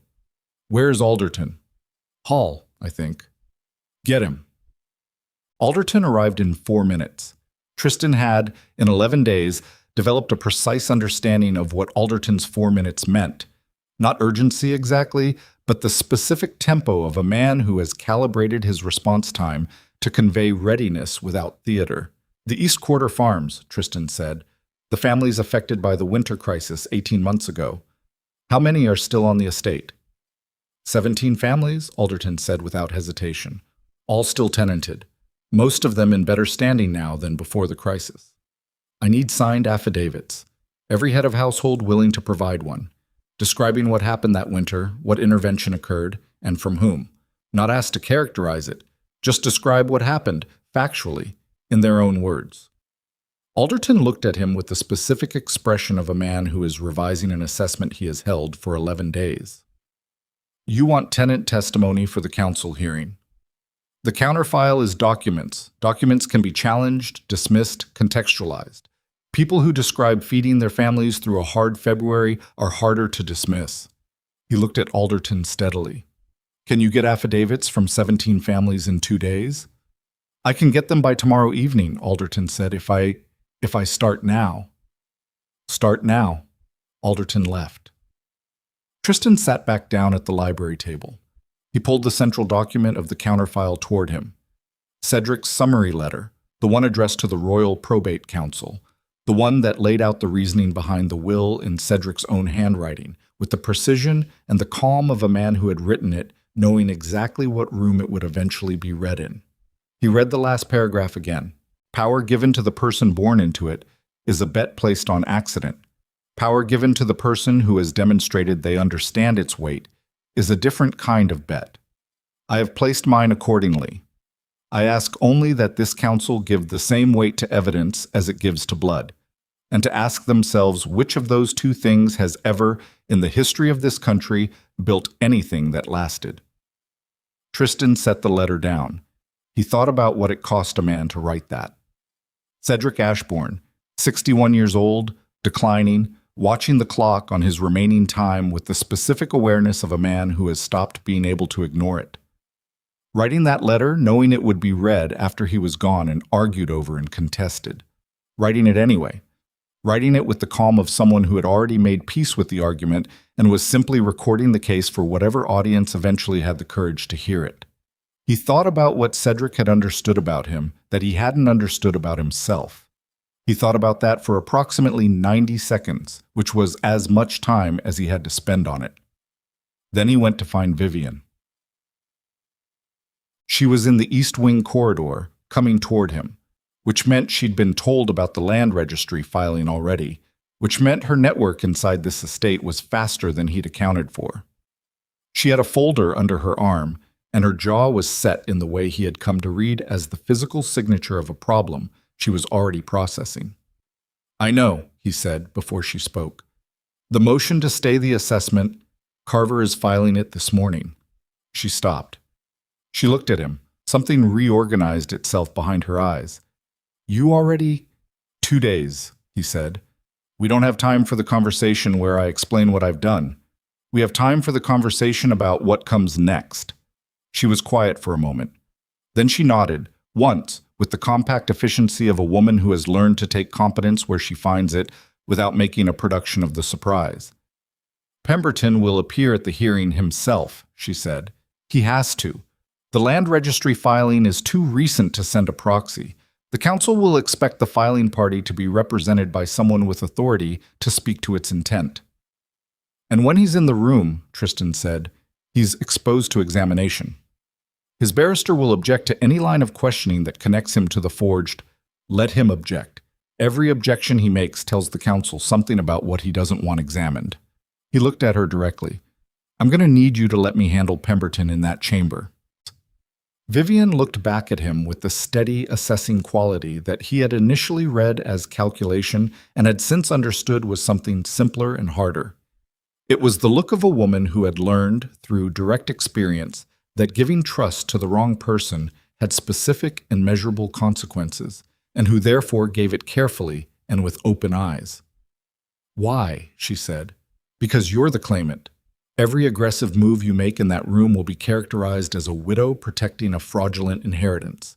Every aggressive move I make will be characterized as a Blackmont cleaning up a Pemberton mess.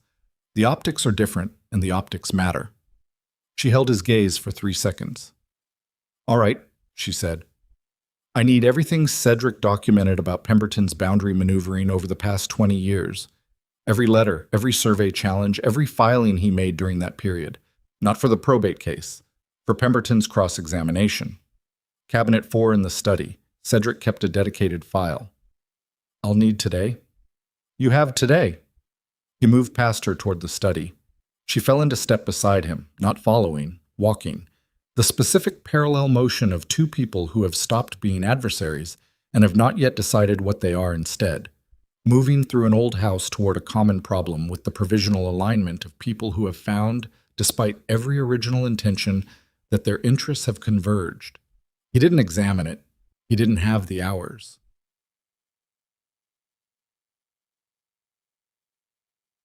The morning of the hearing arrived with the kind of cold that feels definitive, not the early winter tentative cold of the preceding weeks, but the hard, settled cold of a season that has committed to itself. The sky above London, a white that wasn't cloud so much as solid weather, pressed down on the city like a lid. Tristan had not slept for the second time in 13 days. He had spent the night in the library with Cabinet 4's contents spread across every surface, 20 years of Pemberton's boundary strategy mapped against Cedric's counter-documentation. The shape of it assembled in his mind with the specific architecture of a man who has stopped seeing an argument and started seeing a pattern. And the pattern, once visible, had the ugly clarity of something that should have been caught years ago and wasn't because no one had put all the pieces in the same room at the same time. The carriage to London left at 5. Vivian was already in it when he came down. Gray dress, no ornament, hair back with the same practical arrangement she always wore. A leather case across her lap containing the counterfile and the affidavits that Alderton had delivered by 9 the previous evening, 17 of them, handwritten by 17 different people in 17 different hands, all describing the same February. They did not speak for the first hour. The road was frozen, and the carriage moved with the particular lurching rhythm of iron wheels on hard ground. And the cold came through the carriage walls despite the heated bricks at their feet. And outside the windows, the English countryside moved past in its winter configuration.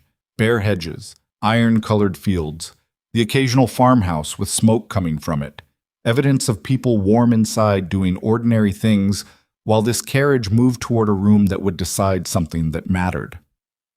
"Are you ready?" she said. Not solicitously, as a practical question between people with a shared problem. "Yes," he said. She looked at him. "You understand that whatever happens in there, whatever you say, however it lands, your position in this world changes. There are people in that building today who will be watching, and what they see you do will follow you." "I know. I'm not asking you to—" "I know what you're not asking," he said. "I'm telling you I know what the cost is, and I've accounted for it." She looked at the window. The countryside continued past. "He gave me a letter," she said, quietly, not looking at him. "Cedric. Separate from the will, separate from the journals, personal. He gave it to me 6 weeks before he died and told me not to read it until after the hearing, whatever the outcome." Tristan said nothing. "I want you to know that I have not read it." She turned from the window and looked at him with the directness that was her most consistent characteristic. "Whatever he said in it, I have not used it. I have not let it shape what I've done. I have not made decisions on the basis of what I imagine it contains. I wanted you to know that." He looked at her. "Why?" he said. "Because you're about to stand up in front of the Royal Probate Council and tell them the truth about a situation that has cost you something real," she said. "And you deserve to know that I'm not operating on information you don't have." The carriage hit a rut. The case on her lap shifted. She steadied it with one hand, automatic, the practiced motion of a woman used to holding things that matter while the ground moves under her. He looked at the frost-rimmed window. "Read it after," he said. "Whatever it says." She nodded once. They didn't speak again until London. The Royal Probate Council chamber was a room designed by people who understood that architecture is an argument. High ceilings, dark paneling, the elevated bench where the 3 council members would sit, the gallery above already filling with the specific crowd that materializes whenever old money and legal drama occupy the same room. Tristan had been in this building before, on other matters, and had always moved through it with the comfort of a man who belongs to the class of people these rooms were built to accommodate. He moved through it differently today. Pemberton was already present, standing near the front with Fitch and a second barrister Tristan didn't recognize. Pemberton had the ruddy, self-contained look of a man who has reviewed his position and found it defensible, which was either confidence or performance, and Tristan spent the walk down the central aisle deciding which one it was and concluded it was both, layered, the performance built on top of genuine confidence, and the genuine confidence built on 20 years of getting away with things. Pemberton looked at Tristan and something moved behind his eyes that was too fast and too controlled to name. Vivian walked beside Tristan. She did not look at Pemberton. Price was at the claimant's table with the counter file organized in the careful sequence they had agreed on. Carver was beside him. The affidavits were in a separate folder, reserved. The council members entered at precisely 10 o'clock. 3 men in the formal dress of the probate bench, the senior among them a gray-haired figure named Hartwell, who had the face of a man who had been lied to professionally for 40 years and had developed the specific immunity that prolonged exposure to deception produces. Hartwell opened the proceedings without preamble. The first hour was procedural, the filing, the response, the motion to stay the land registry assessment. Hartwell ruled on the stay in 12 minutes, granted pending the probate outcome, which meant Carver's motion had done its work, and Pemberton's procedural gambit had been neutralized before the substantive arguments began. Fitch objected. Hartwell acknowledged the objection and moved on. Then the counterfile was entered. Price presented it with the methodical efficiency of a solicitor who has spent his career in rooms like this and understands that the council's attention is finite and precision is its own form of respect. The financial records, the estate improvements, the winter intervention documentation, the affidavits from 17 families, each piece placed in its proper sequence, each one representing a decision made or an action taken in the 14 months that Vivian Hawthorne had been at Ashbourne Hall. Hartwell read. He read carefully, with the attention of a man for whom these pieces of paper are not abstractions but the actual substance of a judgment he will have to make and live with. Pemberton's barrister challenged the affidavits, hearsay, unverified, collected under the influence of the claimant. Hartwell looked at the affidavits. He looked at the barrister. These are sworn statements from 17 individuals describing their personal experience of specific events, Hartwell said. Objection overruled. Then came the forged signature. Tristan stood. He had prepared this in his head in the library over 11 days and in the carriage over 4 hours, and he had prepared it the way he had learned in those 11 days to prepare things. Not as performance, not as argument, but as the accurate sequential description of what had happened, because the council, in his experience, responded to clarity the way all overloaded institutions respond to clarity, which was with something close to gratitude. He described the letter in Harlan's possession. He described its disappearance during Pemberton's dinner visit. He described William in Brussels, the resources provided, the documentation assembled. He described the filing, his name on it, his absence from every step of its creation. He spoke for 12 minutes without notes. Then he said, I am prepared to submit to any examination the council requires to establish that I did not authorize this filing and that the signature attached to it does not represent my intent. Hartwell looked at him for a long moment. Lord Blackmont, he said, you understand that this testimony materially undermines the only challenge to the estate currently before this council. I understand that, Tristan said, and you are offering it voluntarily. I am. Hartwell made a note. Then he looked at Pemberton. Lord Pemberton, he said, with the specific, caring quietness of a man who has been waiting for the right moment and has decided this is it, you are listed as the coordinating party behind the filing now under challenge. I will give you the opportunity to address this council before I determine whether further examination is warranted. Pemberton stood. He had the bearing of a man who has been in difficult rooms before and has learned that bearing is the first line of defense. His voice was controlled and his language was precise, and the argument he made was the best version of the argument available to him, that he had acted in the family's interest, that his land claims were legitimate and independently supported, that Lord William had brought concerns to him and not the reverse, and that the suggestion of coordination with a planted household employee was speculation without direct evidence. He was good. Tristan had been expecting him to be good. He was also, in the way that men are when they are constructing a defense from a position of guilt, fractionally too consistent, too prepared. The answers arrived at a rhythm that was slightly too even, the way rehearsed testimony always sounds when the person delivering it has not accounted for the difference between a room where they are explaining and a room where someone is listening to the space between the words. Hartwell was listening to that space. The land registry filing, Hartwell said when Pemberton had finished, submitted 11 days ago, 4 days after the probate challenge was already underway. A concurrent matter, Pemberton said. A concurrent matter initiated 4 days into proceedings you helped construct. Hartwell set his pen down.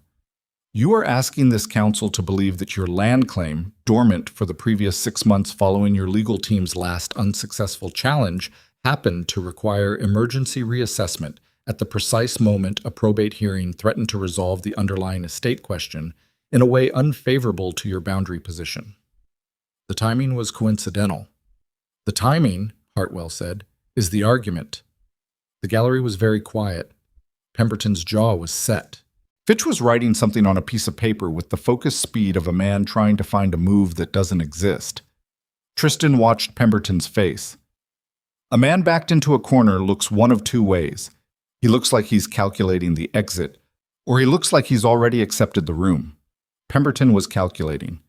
His eyes moved briefly to the gallery, assessing the audience, the witnesses, the people who would carry today's account back into the social world where his position had to be maintained. And then those eyes moved to Vivian. It was a look that lasted less than 2 seconds, and in those 2 seconds it contained something that had nothing to do with land claims or legal strategy. It was the look of a man who had determined, in the original framing of his plan, that she was the soft point, that a widow without family backing and without the standing of blood inheritance was the element most likely to collapse under sustained pressure, that the whole edifice of Cedric's arrangement depended on her, and she was, therefore, the place to push. And what the look found, when it landed on her, was a woman sitting at the claimant's table with a leather case on the table in front of her, and her hands folded on top of it, and her eyes on Hartwell, not on Pemberton, with the absolute stillness of someone who has already been through the worst version of this and is not afraid of the present version. Pemberton looked away. Hartwell picked up his pen again. This council will recess for 1 hour. Upon reconvening, I will present our preliminary determination on the validity of the filing and the admissibility of the counterfile in its entirety. He rose. The other 2 council members rose with him. The room exhaled. Tristan sat down. The air in the chamber was close and overheated in the way of rooms with high ceilings and inadequate ventilation, and he was aware of his own heartbeat in a way he hadn't been during the testimony. The adrenaline finding him now that the performance of calm was no longer required, his pulse running faster than the room could see. Vivian turned to him. She didn't say anything. He didn't say anything. There was nothing to say that the past 11 days hadn't already established between them. Price leaned forward. Hartwell's question to Pemberton, the timing remark. That's not a neutral observation from a council member. That's a signal. I know, Tristan said. If he rules the filing fraudulent in the preliminary determination, Pemberton's entire position collapses. The land registry stay becomes permanent pending criminal inquiry. His boundary claim goes back to its prior status. I know. Price sat back.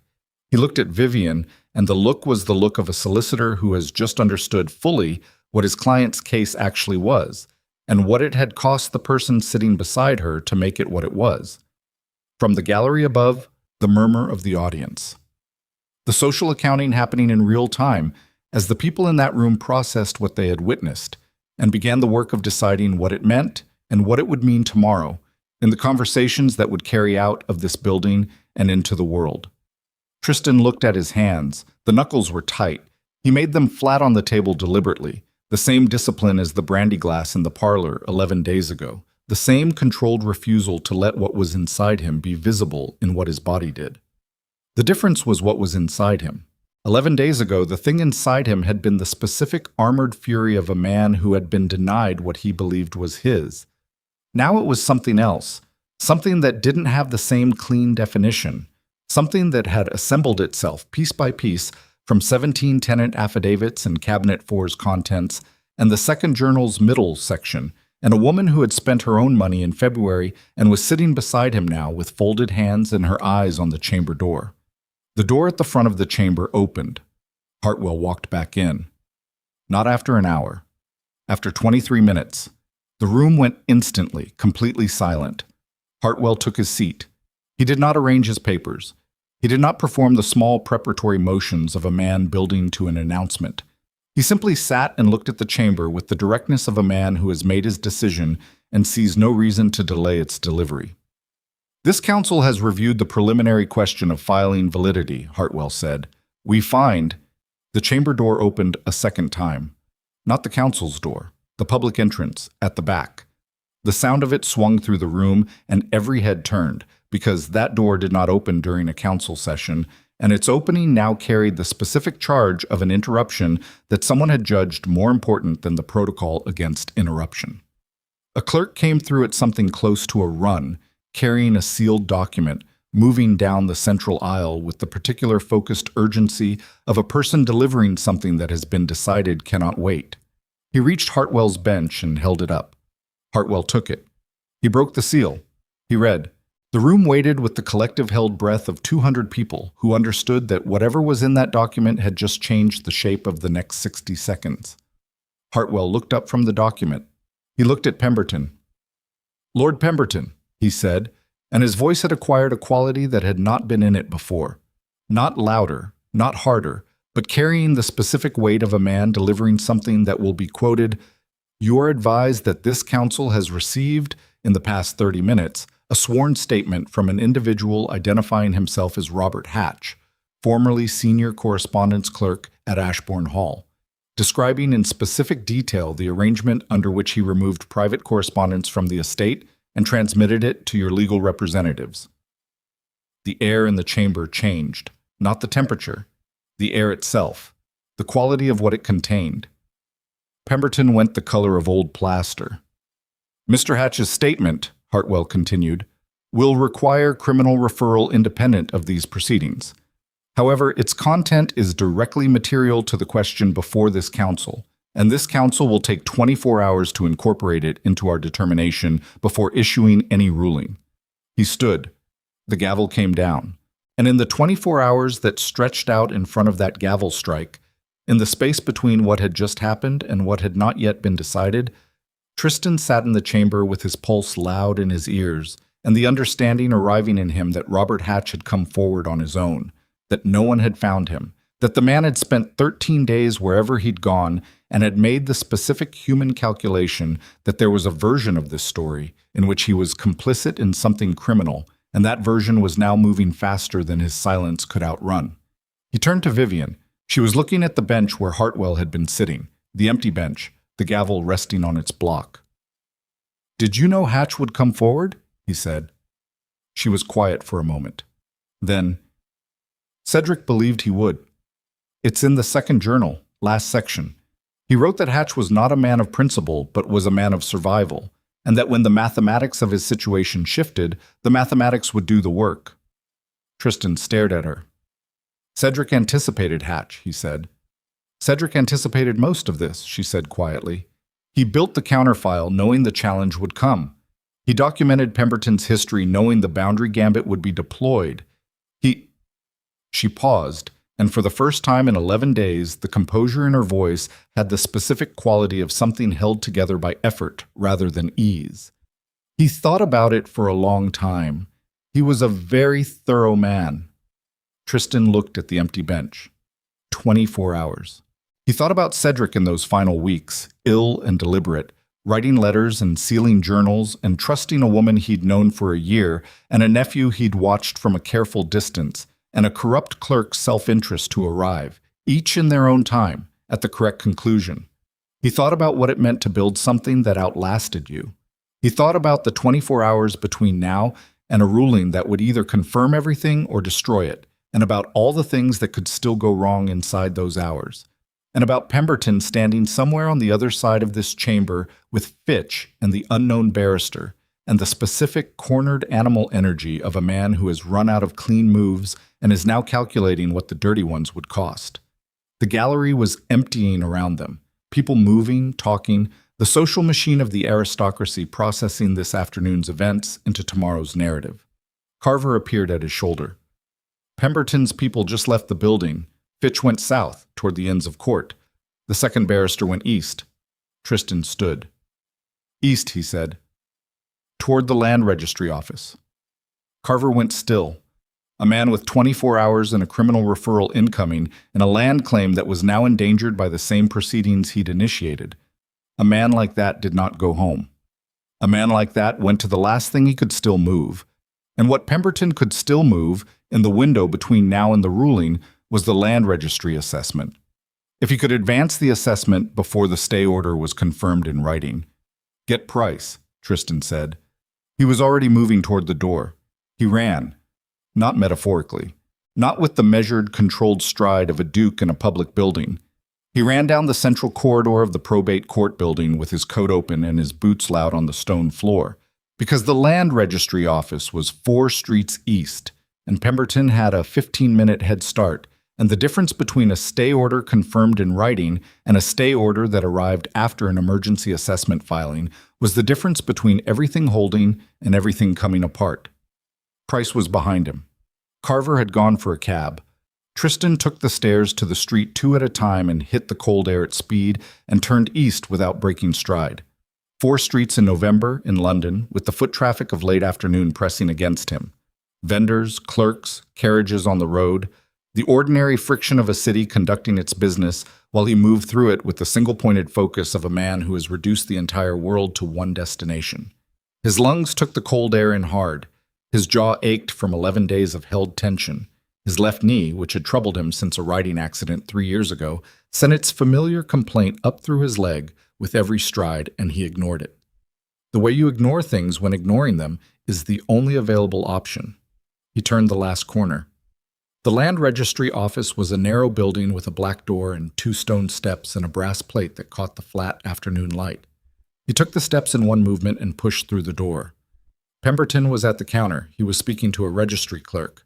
A young man in a gray coat who had the look of someone caught between a lord's authority and an institutional procedure he wasn't sure how to defend. Pemberton had papers on the counter. The clerk had papers in his hand. The specific choreography of a transaction in its final stage. Tristan crossed the room. "Stop," he said. Pemberton turned. The clerk looked up. The 2 barristers who had accompanied Pemberton turned from their position near the wall. "Lord Blackmont," Pemberton said. His voice had the controlled quality of a man who has been expecting this and has prepared for it. "You have no standing to intervene in a land registry. The Royal Probate Council issued a stay order on this assessment this morning," Tristan said. He was breathing hard from the run, and he let himself breathe hard, did not perform the composure he'd been performing all day, because the breathing was real, and the room could have it. "That order is pending written confirmation, which your people know. You came here in the window between the oral ruling and the written order, hoping to advance the filing before the paperwork catches up. The oral ruling is not binding until... The oral ruling is the council's determination. The paperwork is administrative. Filing against a council determination, while the administrative confirmation is in transit, is obstruction." He looked at the clerk. "Do not process that filing." The clerk looked at Pemberton, then at Tristan, then at the papers in his hand with the expression of a man who has just understood that the ground under his feet has competing claims on it. "I'll need to speak with my supervisor," the clerk said. "That's correct," Tristan said. "Do that." Pemberton's hand came down flat on the counter. "This is over," Tristan said. He met Pemberton's eyes directly, without performance, with the specific flatness of a man who is not angry and is not afraid and is not performing either of those things, simply standing in a room stating a fact. Hatch gave a statement. "Criminal referral is incoming. Your land claim is stayed. Your filing is fraudulent. The only variable left is how much of this you want to conduct publicly versus how much you'd prefer to handle through your solicitors before the council issues its written ruling tomorrow morning. The room was very quiet. Pemberton's face went through several things in rapid succession, the calculation behind his eyes moving fast, assessing the remaining moves, finding them, evaluating them, discarding them one by one with the speed of a man who has done this his whole life and knows when the board has run out. The hand on the counter lifted. Something in his posture changed. Not collapse. A man like Pemberton didn't collapse in public, but a settling. A weight arriving that had been postponed.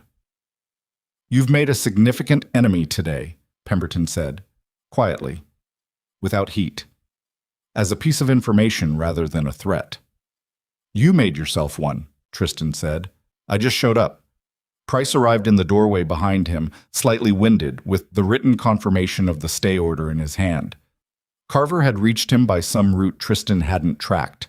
Price crossed to the counter and placed the document in front of the clerk with the deliberate motion of a man who has been waiting 30 years for exactly this kind of moment. Pemberton picked up his papers from the counter. He looked at Tristan once more, a long look, the look of a man cataloging something he will carry forward, and then he walked out. The door closed behind him. Tristan stood at the counter with his coat still open and his knees sending its complaints and his breath evening out in the warm air of the registry office, and felt the thing that happens when a sustained crisis reaches its terminal point. Not relief, exactly, not triumph, but a kind of structural depressurization. The load-bearing tension of the past 12 days releasing all at once from a body that had been holding it without acknowledgement. Price looked at him. "The written ruling tomorrow will confirm the oral determination," Tristan said. "Hartwell doesn't make signals he doesn't follow through on." "No," Price agreed, "he doesn't." They walked out into the cold. Vivian was at the inn where they'd arranged to stay the night, in the small sitting room off the main hall, when he returned. She had a cup of tea on the table in front of her that had gone cold. She looked up when he came in and read his face before he said anything. "He tried," she said. "He tried." Tristan sat down across from her. He sat down heavily, with the particular gravity of a man whose body has been running on something other than rest for a long time, and has now been given permission to stop. Price got there with the written order. The clerk didn't process the filing. She let out a slow breath. Not dramatic, just real. The specific, quiet release of someone who has been holding something at pressure and has been given permission to set it down. They sat in the sitting room with the fire going and the sounds of the inn around them, voices in the hall, the distant kitchen, the ordinary noise of a building full of people who had ordinary days. And neither of them spoke for a while.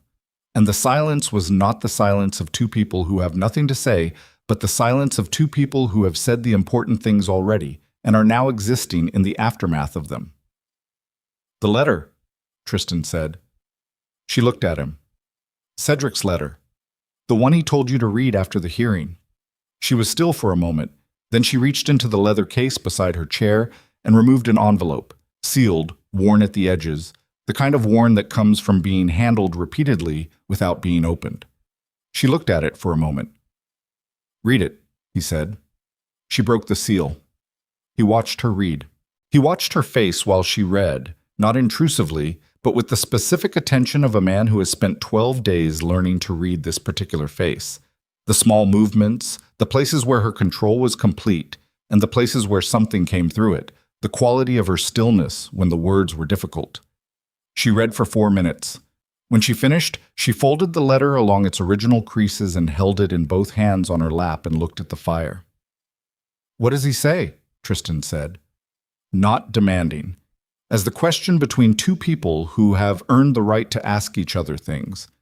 She was quiet for a moment longer, then, "He says he married me because I was the first person in 30 years who told him his estates were being mismanaged and expected him to care about it."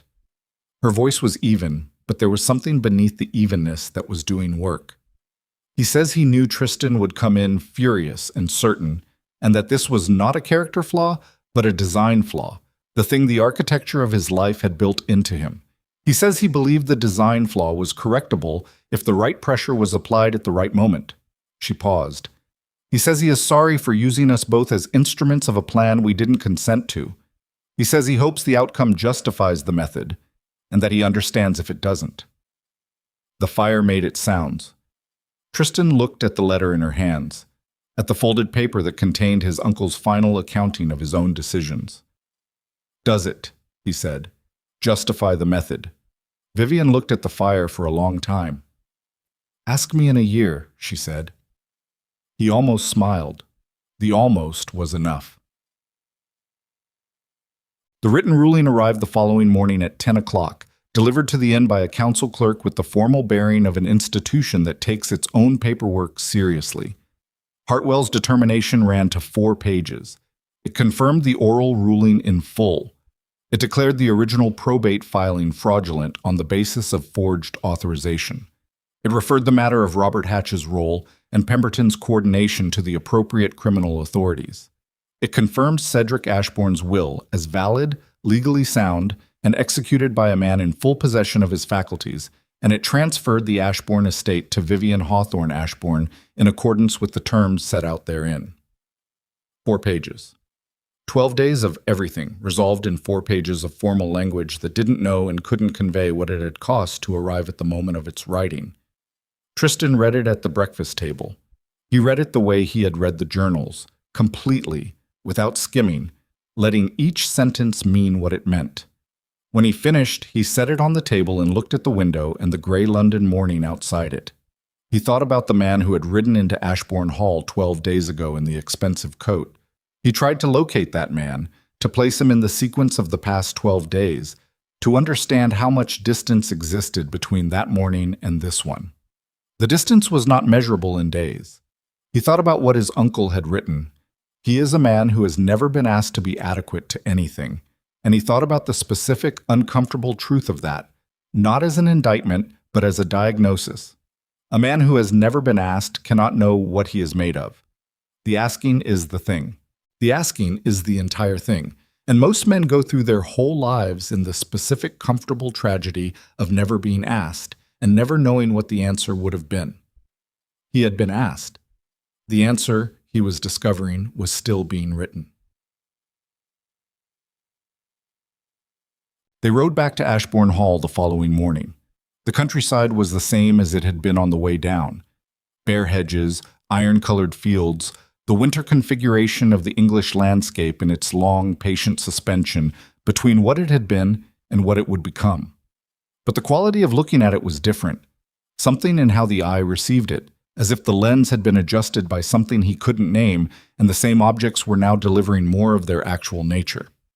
Vivian slept for an hour, which was the first time he had seen her sleep, and in sleep her face had the unguarded quality of a face released from the sustained discipline of wakefulness. And he looked at it for a moment and then looked at the countryside, because some things deserved their privacy. He thought about what came next. Not in the abstract, practically. The estate was hers. The legal question was settled. His role in what came after was entirely voluntary, which was a different kind of thing than anything he had experienced in his 34 years of having things arranged around him by the logic of blood and title and the expectations of people who had decided who he was before he'd had the chance to decide it himself. Voluntary. The word sat in him with an unfamiliar weight. He could go back to Blackmont Keep and manage his own estates, and let this chapter close with the ruling and the ride home and the slow reassembly of a life that the past 12 days had disassembled. No one would fault him for it. He had done what he came to do. He had testified. He had stopped Pemberton at the registry door. He had put his name behind the truth instead of behind the story that was supposed to benefit him. He could leave. The question was whether leaving was the same as retreating, and whether he knew the difference yet, and whether the answer to that question was something he was willing to find out.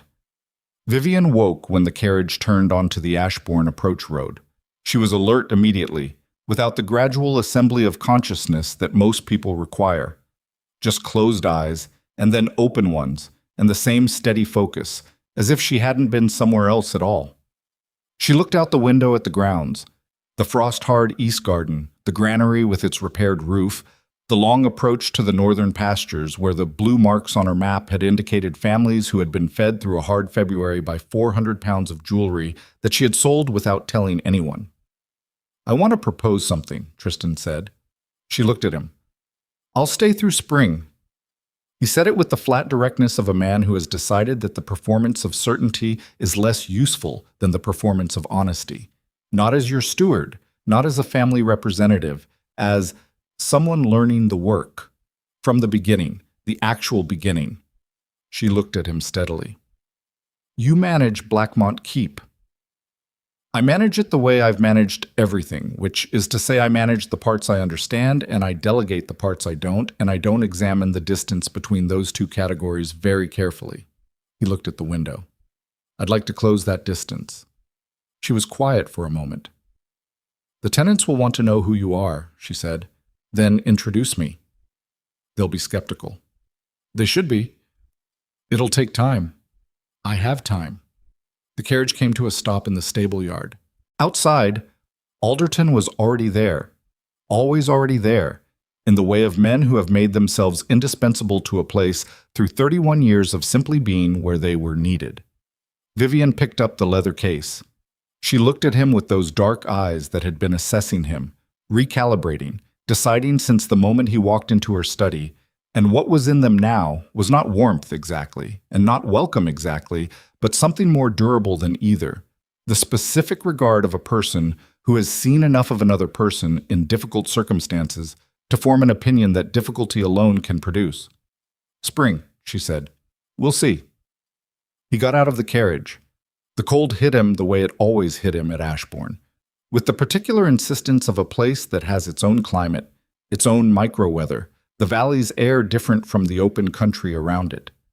He stood in the yard and breathed it and felt the estate settle around him in a different way than it had settled 12 days ago. Alderton came forward. "Welcome back, my lord," he said, and then with the same delivery, looking at Vivian as she came down from the carriage, "Welcome home, your grace."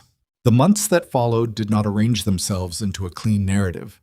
That was the first thing Tristan had to make peace with, and it took longer than he expected.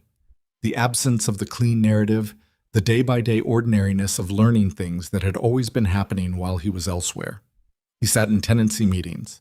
He walked the northern fields in January mud with Alderton and listened to what the land needed and tried to hear it without filtering it through what he expected to hear. He made mistakes of the specific kind that a man makes when his instincts have been calibrated by a lifetime of unexamined assumption, decisions that seemed obvious and turned out to be wrong, judgments that felt certain and proved to require revision. Vivian did not spare him the revision. She was not unkind about it. She was precise, which was a different thing and in certain ways harder. She said in February, after he mishandled a tenant dispute by defaulting to the authority of title instead of the authority of the actual situation. "That's what I expected. Try the other way." She said it without contempt, without patience that was concealing contempt, with the flat accuracy of a person who has decided that accurate feedback is the most useful form of regard. He tried the other way. March brought the first planning meetings for the spring planting, the actual agricultural decisions that the estate ran on, the year's crop allocation, and the equipment needs and the labor agreements with the village workers. He sat in those meetings and said very little and listened to the specificity of a world he had always lived adjacent to and never inside. He wrote to Harland in February, a short letter. He did not forgive Harland in the letter. Forgiveness was not the right word for a transaction that was still in progress, that would be worked out over years in conversations rather than in a single declarative sentence. He said that he understood what had happened and why, and that he wished to remain in contact. Harland wrote back in March, longer than expected, with the effortful honesty of a man trying to write truthfully about something he was ashamed of. And Tristan read it twice and then wrote back again, and the correspondence continued. William Ashbourne took the £3,000 and did not return.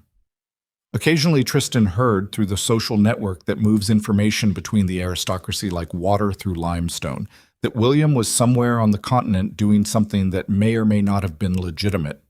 He found that he did not spend much time thinking about William. Pemberton's criminal matter moved through the machinery of the law with the slowness that such matters require. His land claim was suspended indefinitely pending resolution of the fraud referral. The northern Ashbourne boundary held where it had always held. In April, Price reported that Pemberton had retained new legal representation and was pursuing a negotiated resolution, which was the specific legal language for a man who has assessed his position and found it indefensible and is now trying to manage the cost of that assessment rather than contest it. The East Granary held through winter. The Northeast farms resumed normal tenancy operations by February. The school at Ashbourne-on-Wold opened in March with a new teacher and 11 students. Tristan noted these things the way you note things when you are present for them rather than hearing about them afterward, with the specific texture of experience rather than the abstracted smoothness of report. He and Vivian did not discuss what they were to each other. They were not careful about this in the way of people avoiding a subject. It was more that the subject did not yet have the language it needed, and both of them had developed, through different routes and different lessons, a respect for the inadequacy of premature language. They worked together. They argued, occasionally, with the productive friction of people who are both right about different parts of the same thing. They ate dinner together 4 nights a week at the long table in the East Wing that Cedric had used as his working table, and that now had ledgers on one end and maps on the other, and a fire going from 5 o'clock. In April, after a meeting about the spring lambing on the southern quarter, a long meeting, the kind that involves specific numbers and specific animals and specific decisions that affect specific families, Vivian looked up from the table and said, "You know the southern quarter steward's first name?" He looked at her. "Thomas. 2 months ago you called him steward." He thought about that. "Yes." She looked at him for a moment with the quality of regard that he had learned to recognize as her version of something that other people expressed more openly. Then she looked back at the lambing records. He looked at the fire. He thought about his uncle, who had sat at this table before either of them were part of this house, and who had written in the second journal, "The greatest thing I know how to leave behind is not what I built, but the question of who might build better." He thought about what it meant to be part of an answer to a dead man's question. He thought about what was still unfinished in him, the distances that still needed closing, the instincts that still needed recalibrating, the long work of becoming adequate to something larger than himself. He had not completed that work. He was not going to complete it in a season or a year. It was the kind of work that doesn't have a completion, only a direction, and the value of it is in the direction rather than the destination. That was new. The understanding of that was new. A year ago, he would have found it insufficient. Now he found it, with the specific surprise of a man who has been revised by events, to be enough. Outside, the April evening was doing what April evenings do. The light lasting longer now, the quality of it changed from the flat winter gray to something with warmth in it. The estate visible through the window in its spring configuration, the fields softening, the trees beginning at the edges of their branches, the slow, definite work of renewal. "Vivian," he said. She looked up. He had been thinking about what to say for a long time and had not found the right sentence, and he understood now that the right sentence was not going to arrive fully formed, that it would need to be built word by word with the same patience that everything else had required. "I don't know what I'm becoming," he said. "I know what I was. I know what the past 5 months have been doing to that. The destination is still unclear." She looked at him steadily. "I know," she said. "I'm telling you because you should know where I actually am, rather than where it might look like I am." She set her pen down. She folded her hands on the table with the familiar, composed gesture that he had read 100 times, in 100 different contexts, and that he understood now was not composure as armor, but composure as ground. The steady earth she stood on, rather than the wall she hid behind. "Tristan," she said, "I watched you run 4 streets in London to stop a man from filing papers. I watched you sit in a council chamber and testify against your own presumed interest. I watched you read 17 tenant affidavits and learn the name Thomas." She paused. "I know where you are. The fire, the April window, the lambing records between them on the table." "Cedric was right," she said, quietly. "Not as a pronouncement, as a statement between 2 people alone in a room. He was right, and it cost him something to arrange it, and I think he would find this—" She gestured at the table, the records, the space between them. Adequate. Tristan looked at the window. At the evening light on the estate his uncle had built and rebuilt, and finally given not to the person who was born to it, but to the people who were willing to earn it. He thought about that for a long time. Then he picked up the lambing records. "The South Field numbers are wrong," he said. "Thomas counted 16. The February inventory had 18. Vivian looked at the records. "You're right," she said. She picked up her pen. They worked until the light was gone. And outside, on the lands that had outlasted every claim and counterclaim and fraudulent filing and personal reckoning, the spring came the way spring always comes, shut. Not by announcement, but by the slow accumulation of evidence. A degree warmer, a day longer. One more bird, one more green thing in the brown field. The way that every real change comes. Not in the dramatic moment of decision, but in the long, unremarkable, necessary work of the morning after.